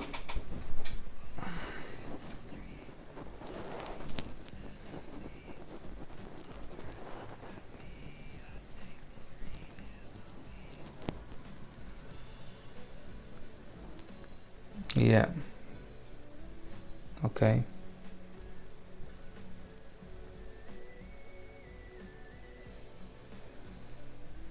That was actually not a bad play by the opponent.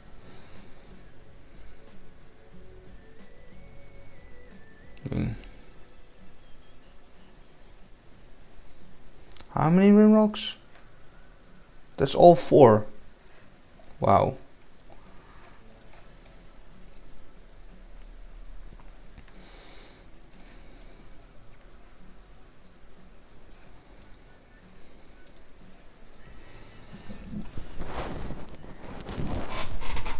We'll just get in for 4.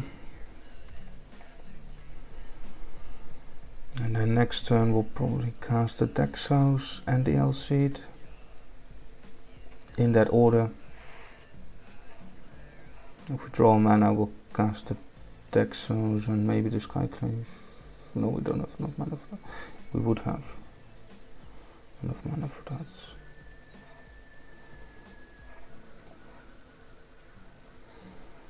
Okay, so draw the Dexos. Skyclave. What do we Skyclave here? Fervent Champion because he has first strike? I think so. I don't really care about the pup.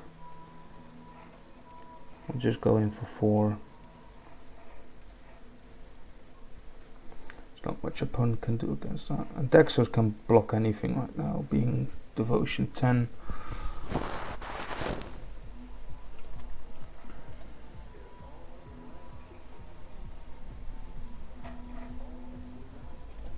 Yeah, we'll block the pup.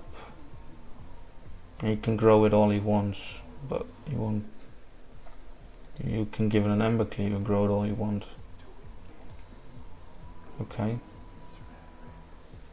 Yeah. Cool, that's lethal. Yeah, thank you. Finally, so we can win against mono red. Great.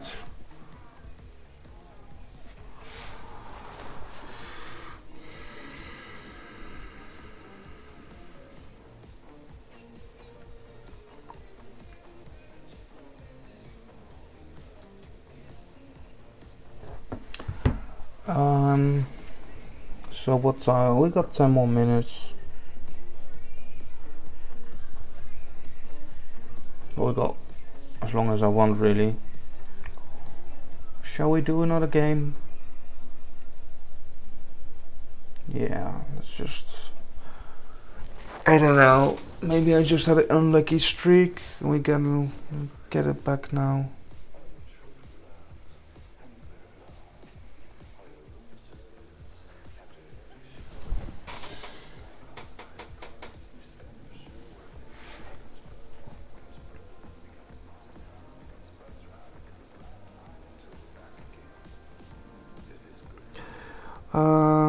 Yeah, this is a decent opening hand.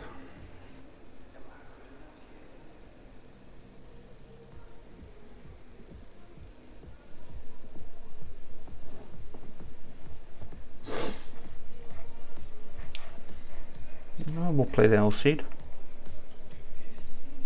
Was a nice draw actually, give us a turn 1 play as well. Turn 2 Dexos, turn 3 Luminarch,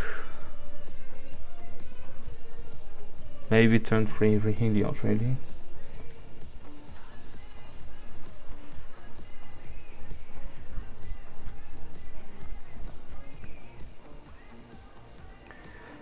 Okay.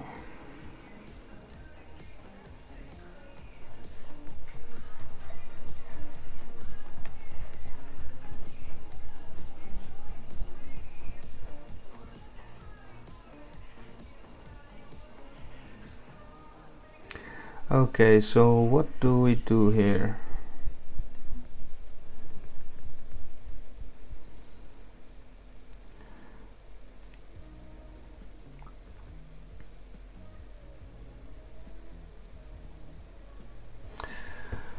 Okay, opponent likes to destroy our cards. I think we just get the Heliod out, it's indestructible, we start building its devotion. In case we do get any life trigger counters, we just... We'll probably run Heartless Act as well. So, we got 4 mana. We can't run both Luminarch Spirons out. We can probably only kill one of them. If he's got a Heartless Act, he needs to use it now, otherwise I just put the counters on. Yeah, there you go.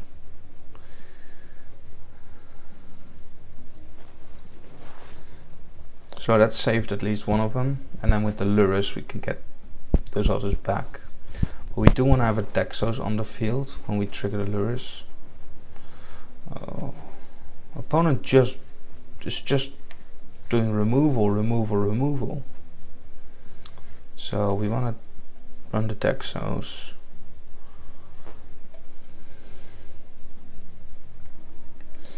So this is nice, and now next to, if he doesn't remove Dexos, then that's fine.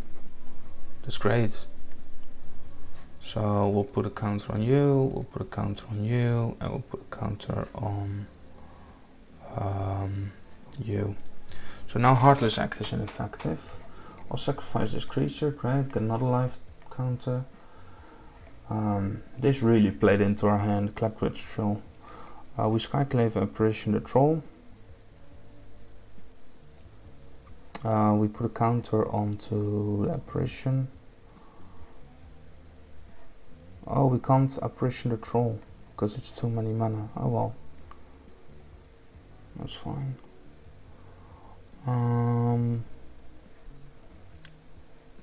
Yeah, that was too much for the opponent. Opponent did not like that.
Okay.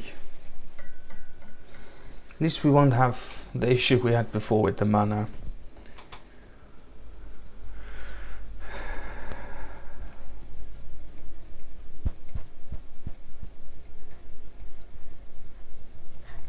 Selfless Saviors, the saver play on turn 1, I find. If you don't know what you're up against. Because then you can play a 2 mana card in turn 2 and still protect it with the Savior. I guess we won't need to do that because our opponent just played a Fabled Passage on turn 1, so they have mana problems. Especially in a green deck, that's not something you want. We'll just attack with the doggy. And if they drop a red down, we know the Gruul, the Gruul, so they probably have Bone Crusher. Okay, Lotus Cobra. A Danger Noodle. Okay, so he gets 3 mana on landfall. That's nice for him. Do we want to get rid of that? Not really. I'm happy for a trade here. If he trades, that's fine with me. He does not trade, that's great as well. We'll make the doggy grow. I should have made Elseed grow, or maybe a Heliod. Oh well. I don't think that's gonna bite us in the ass too much. Edgewall Innkeeper. But still no mana from the opponent. So there's definite issues there.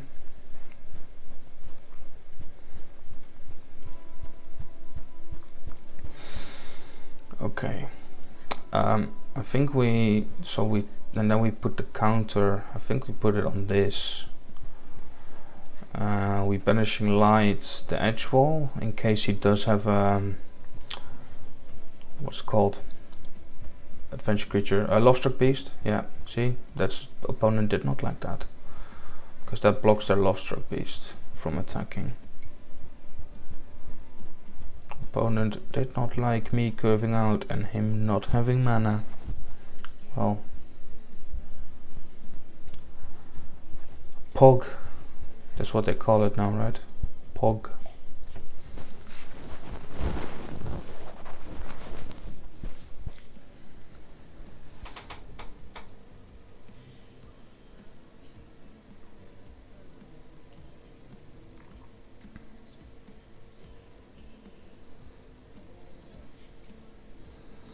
Okay. So what are we doing with this hand? A little low on the mana, plus it will be tapped in turn 1. We won't draw in turn 1, so we won't have turn 1 play. We don't know what we're up against. I think I will mulligan this, yeah. That's just better. It's basically the same hand, but it's just way better.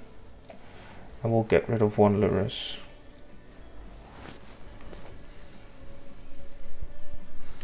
Just because it's untapped mana, this opens up the play a lot more. And it's 3 mana in the hand as well. Okay, so we have a Lovestruck Beast incoming.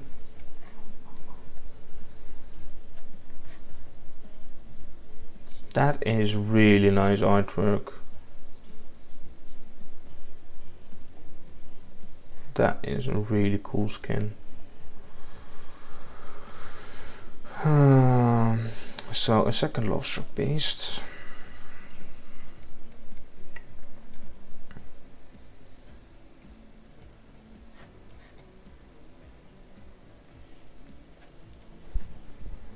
They'll probably have Bonecrush Giants in the deck as well, so we attack here, because they won't be able to attack with the Lovestruck on the drop. It doesn't.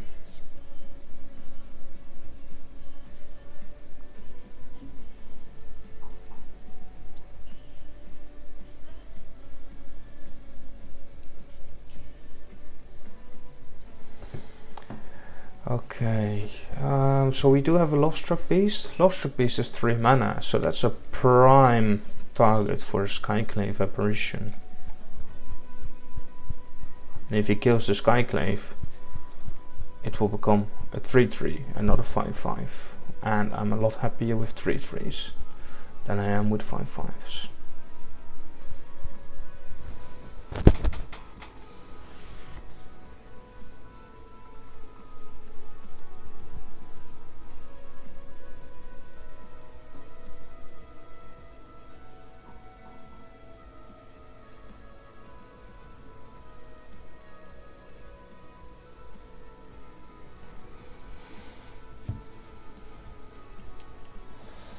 Okay, so we have a Gilded Goose. He's gonna make some life. I think it's time to run out Heliod. So now I've got an indestructible 5/5. So I think I make this a 3/3 as well with attack. Ah, okay. I'll make this a 3/3 as well. A 3/7. We'll attack with all 3 of these. Okay, so he's given up on the Lovestruck Beast. Maybe as a blocker, but he's given up as a Lovestruck Beast as an attacker. This blue mana, I'm curious what that's for. And that's what the blue mana is for.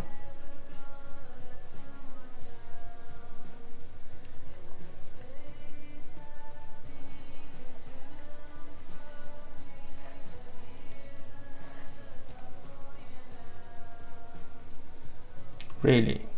That's all you did with the ultimatum? That seems a bit underwhelming. We'll pop Lurrus down. So again, where do we put this? I guess here. We'll give Lifelink here.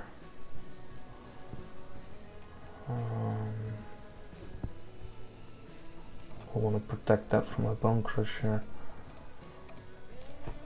And in we go. You can only block one of them.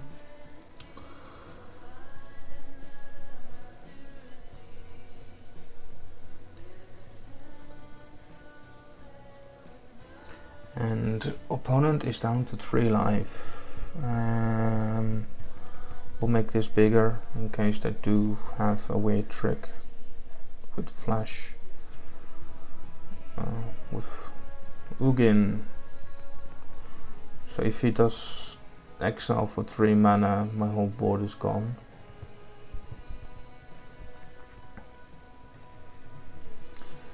Yeah.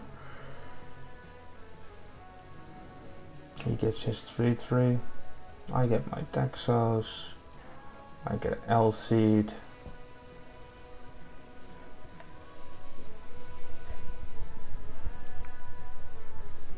Ugin is colorless, so L-Seed does not protect against Ugin. That's a bit annoying.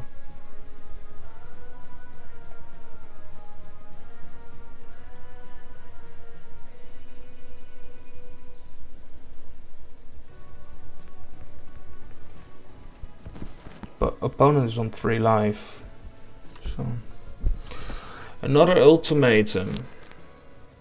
A Chrome War. Yeah, you get my Dexos.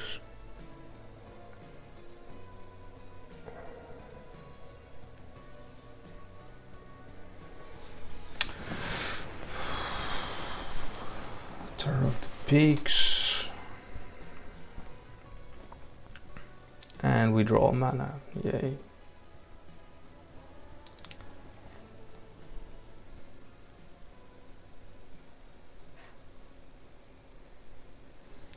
So he does not have White Devotion, so he'll kill Dexos next to him, because it would just do 2/2. Oh, another ult.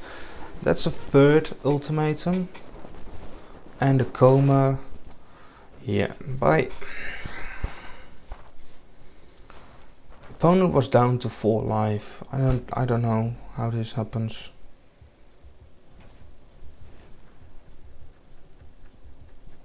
I guess it's just my luck.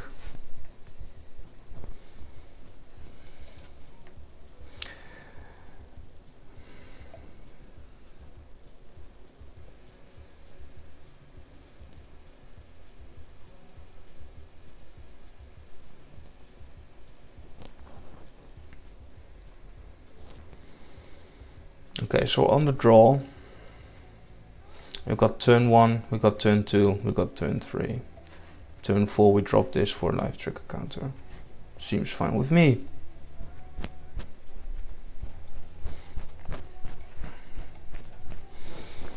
An island.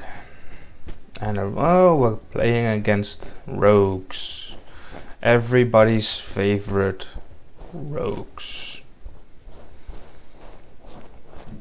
At least we got all the key components to our deck in hand.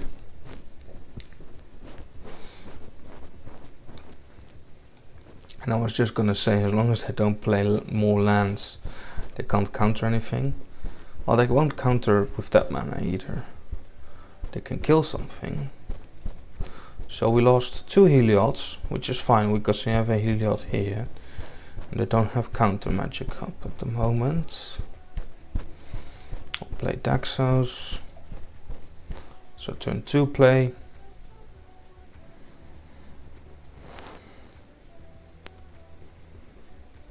Fabled Passage. Okay, there goes a Lurrus and a Skyclave, which are both very useful cards for me against rogues. And another Lurrus down. That's not what we want. And a Soaring Thought Thief. They have tapped out, so we can play the Heliod without an issue. Not a Skyclave apparition. And a Luminarch Aspirant. Well, at least we have a Skyclave apparition here now. We'll play this land. We'll get Heliod out while they can't counter it.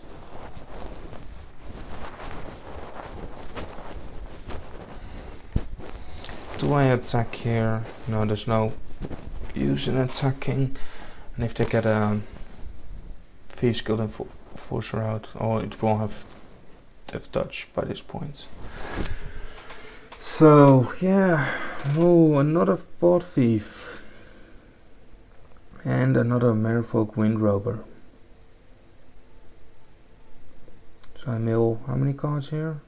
A lot. They did not drop a land though. So, opponents tapped out.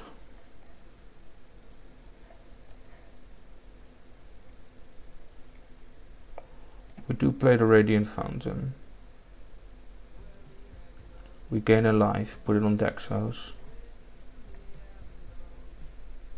We play the Skyclave. Triggers Heliod onto the field. We'll Skyclave this Soaring Thought Thief. Yeah.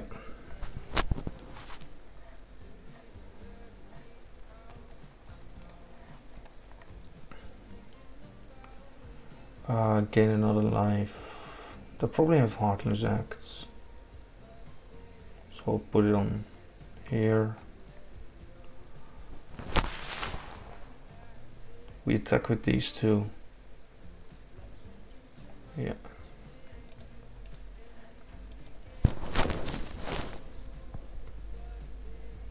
They'll probably block with the Wind Rover. Oh, I assumed they would block and sack it to draw a card, but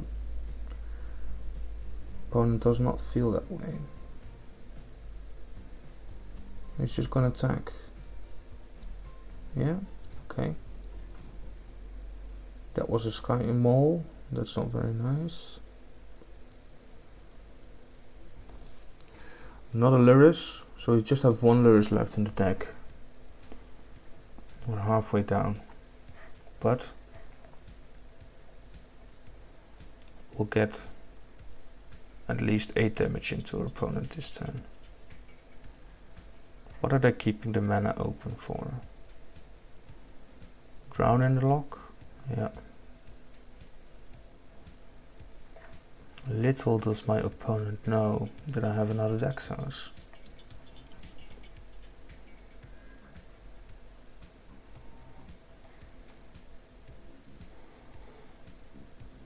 Do we Bounding Gold the Thought Thief here?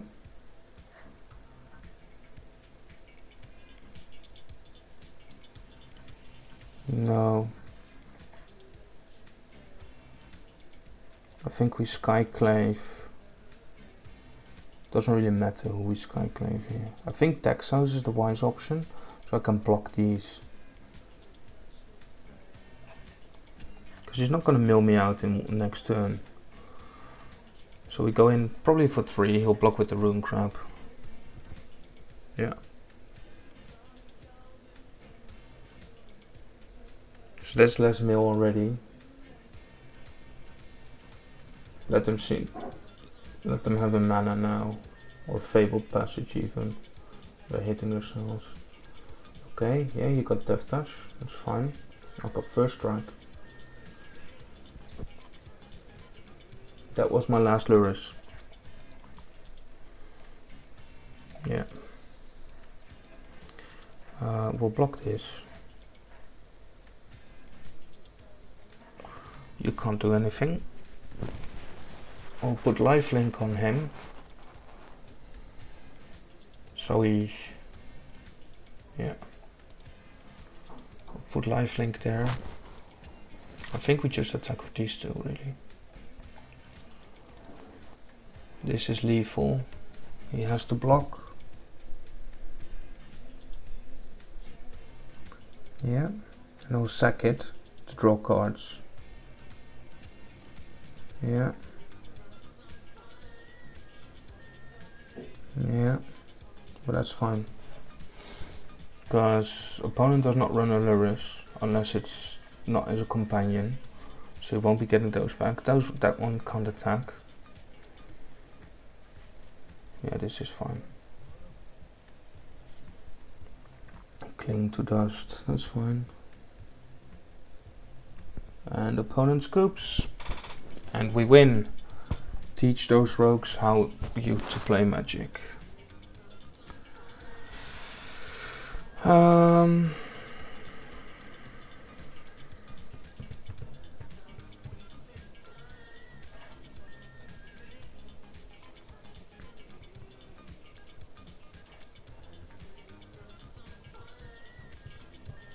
Let's get one more game in.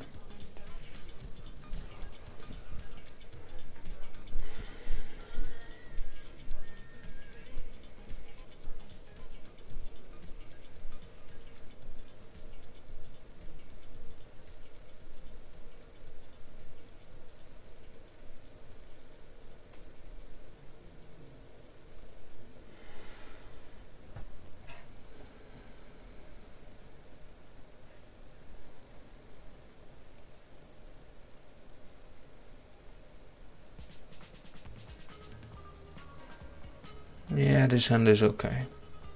Especially on the draw. We can draw 2 mana play. I got 2 draws to that. Opponent plays white as well. Shadow Spear turn 1 down.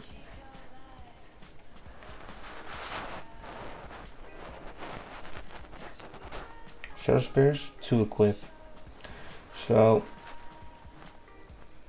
Yeah, Luminarch Aspirant. We want to get rid of that as soon as we can.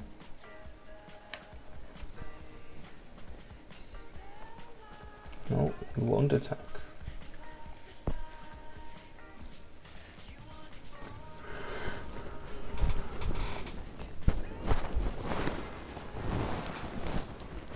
And the Skyclave Apparition, of course. Opponent playing mono white but has the better hand.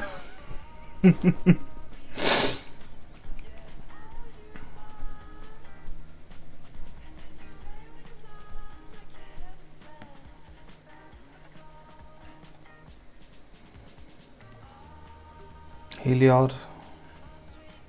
We don't want to Bounding Gold this really. You know what, we'll make a flying doggo.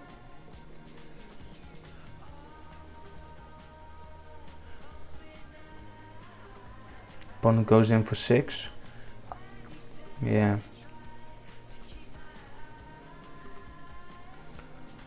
Seven even. Oh god. Helvar, so one creature was going to be equipped with that from next turn onwards is going to have double strike.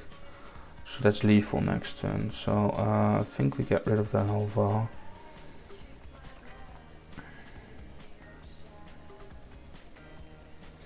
Oh, you can move that.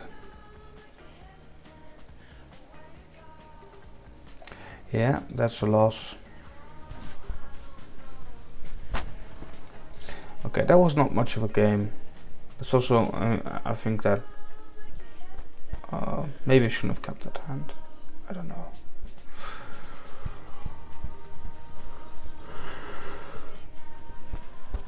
And they just had lethal already in turn 3. Turn 4.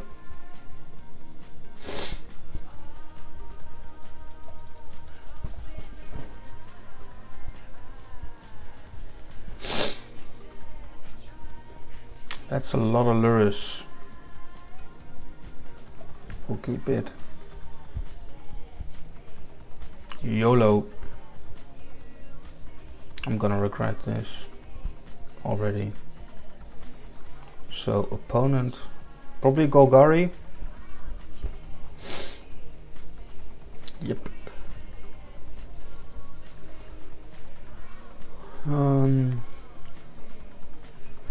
That's all 4 of our Lurrus.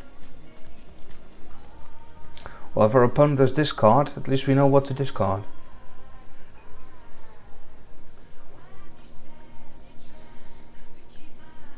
Seeker's Chariots. That's not. Seeker's Chariot, how much is that? 4 mana. Ooh, but it's not an instance. Is this just target creature? No, it's not. Well, I can get rid of the Chariot. I'll let it attack once and then we get rid of it.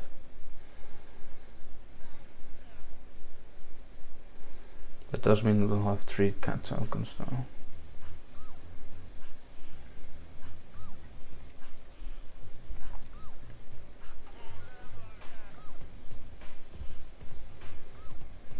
Yeah.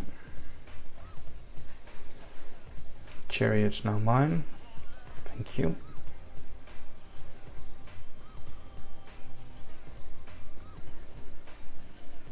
We'll play Lurrus next turn and have Heliod on the field.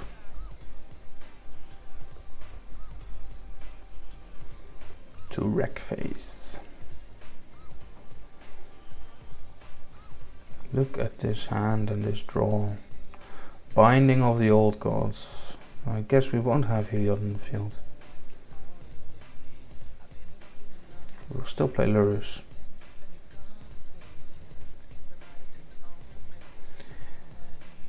Are we gonna lose this game?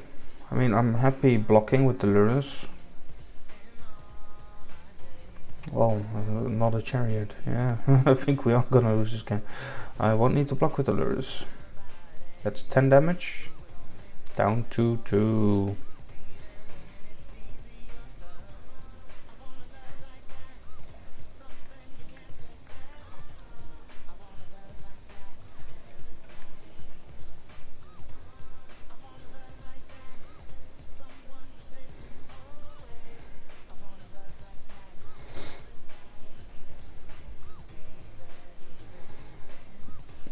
Yeah, that's... So I have 8 life. Yeah, that's lethal. Opponent just attacks with everything. He doesn't need to activate the chariot. GG. Here we go again. The losing streak continues. So just keep playing till I win a game. How about that? Probably means the stream will continue for forever. But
can't seem to find an opponent, which is interesting. There we go, we have an opponent. Fritz with a nice Luca avatar. It's a draw, which means the connection dropped on either side. Don't think it was my connection, was it? Might have been my connection.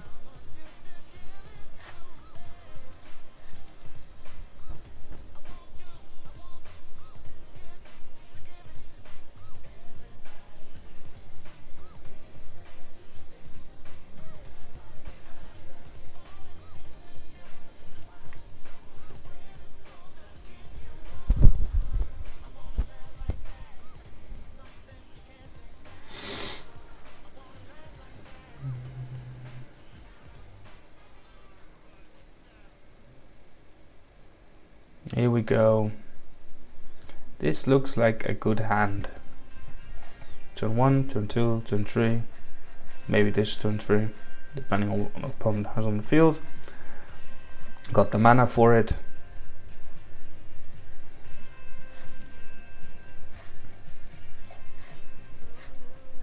Even though we're on the draw.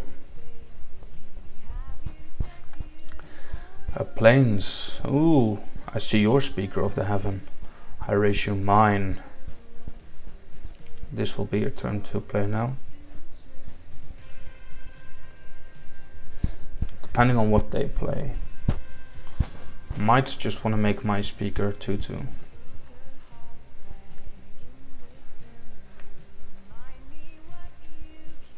Do I want to trade Speakers if they attack? Maybe. Sure, go Maze. Maybe I can play with your Fox. Hello Fox. I think he has the 2 mana open. I don't want to block.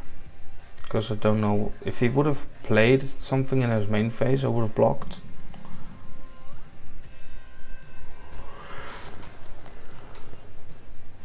Okay, revitalize, that's fine. In this case we will play the Numenarch.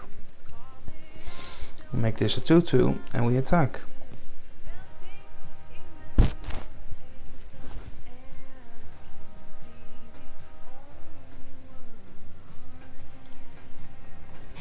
So, opponent, what do you do? This is big brain moment. Do you sacrifice your dude desperately trying to get to 27? Oh, you don't. Okay. Well, you know you can't attack next turn either, because I've got a 2/2 to block you. So what's going on the other side. These are really ugly skins, by the way. I know it's like very old art, but I'm not a fan. I don't like the border. The artwork itself is fine. Looks like Van Gogh painting almost. Ah, we're playing against an Angels deck. Do we want to get rid? He does have 3 mana open, so that means he can. Yeah, we want to get rid of the Aspirant. Bye, Aspirant.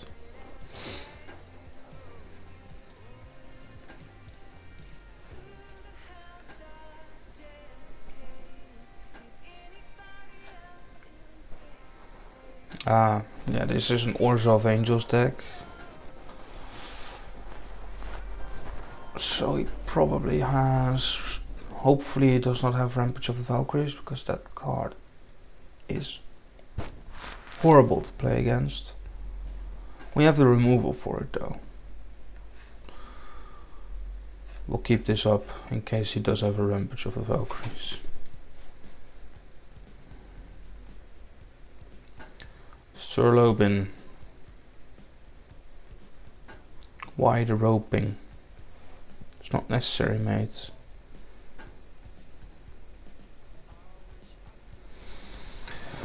Just trying to create content here and you're slow playing me. I don't know.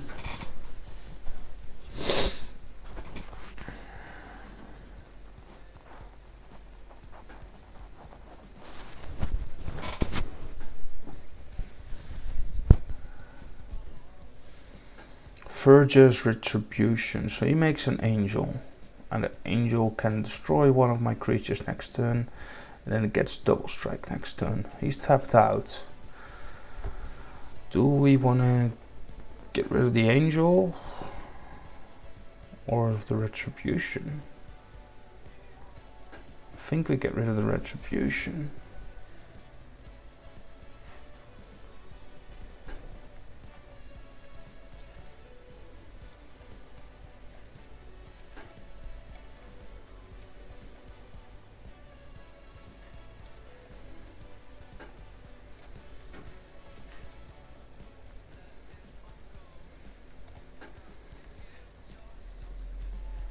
We won't attack because he's got that angel hanging over our head.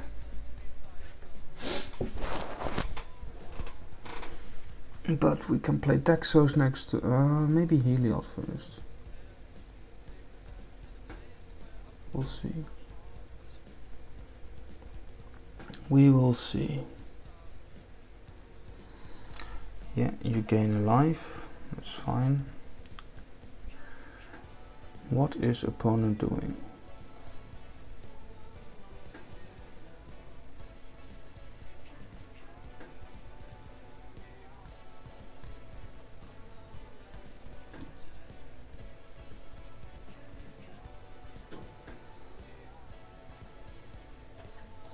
Yeah, I'll sacrifice this. There you go. Great play, man. You've got no more black mana, so you don't have any removal.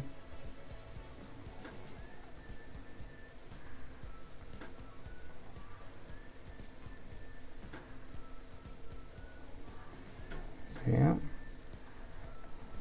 Ooh, we'll definitely play the Daxos this turn.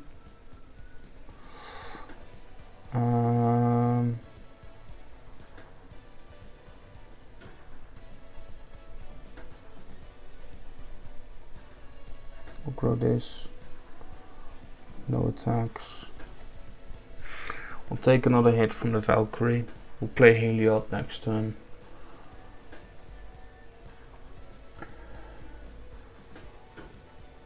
I just put the counter on the Daxos to counter a Heartless Act. And you can still Heartless Act my Skyclave, which will make it 3/3 for him. But Crippling Fear. Oh, there's a lot of life I just gained. You just cleared my entire board though, so it might not be a bad shout to play a Lurrus. Is this for forever? And ever and ever? No, it seems to be fixed now. Yeah, we'll play Heliod. We'll play the L-Seed. Get 2 triggers. This one. Oh, is that just 1 trigger? Won't attack. I'll attack next turn when I can put the pressure on. Like, what can I? Yeah, I can play the Lurrus next turn and cast the Doggo. Yeah.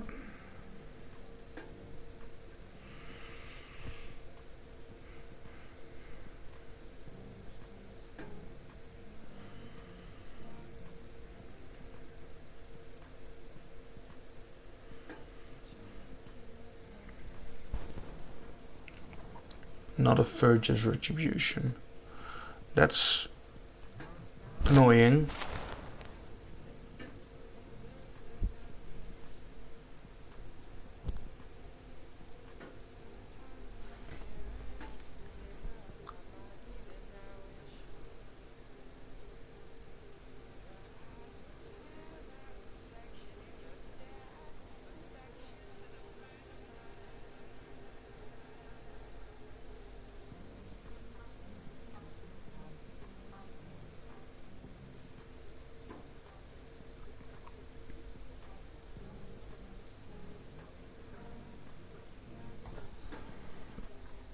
Yeah. So he's got veto, that's annoying. So where do we put this counter? We'll put it here. We'll throw this on. We'll put that counter there. We'll attack with all 3 of these, put that counter. What does this say? With power less than this creature's power. Okay. So we don't need to attack with that.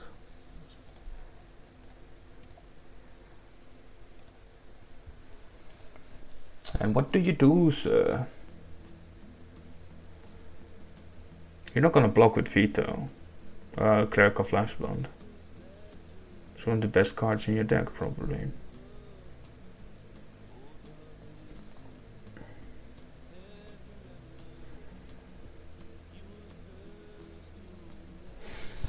Some big brain plays going on the other side.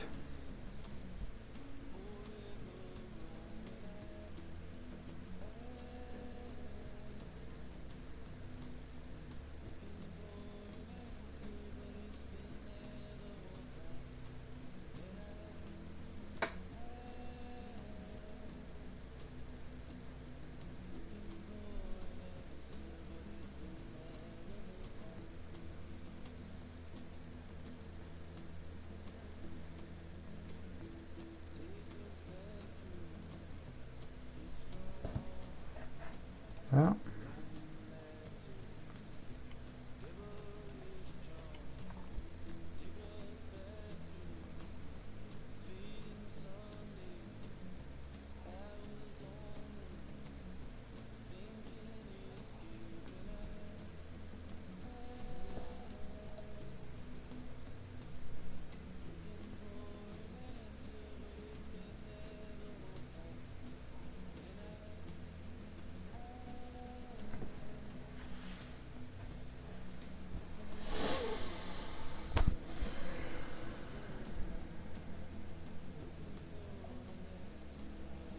Okay, so this will be the last game. You can also blame my opponent for that. I mean, I said I would play until I won.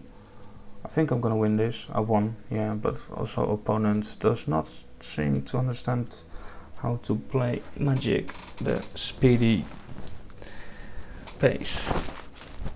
So, this is where I say thank you very much, everyone, for tuning in. Thank you for watching me mostly lose and win a few games, play cards, talk trash, and yeah, thank you for joining me, and I will see you the next time.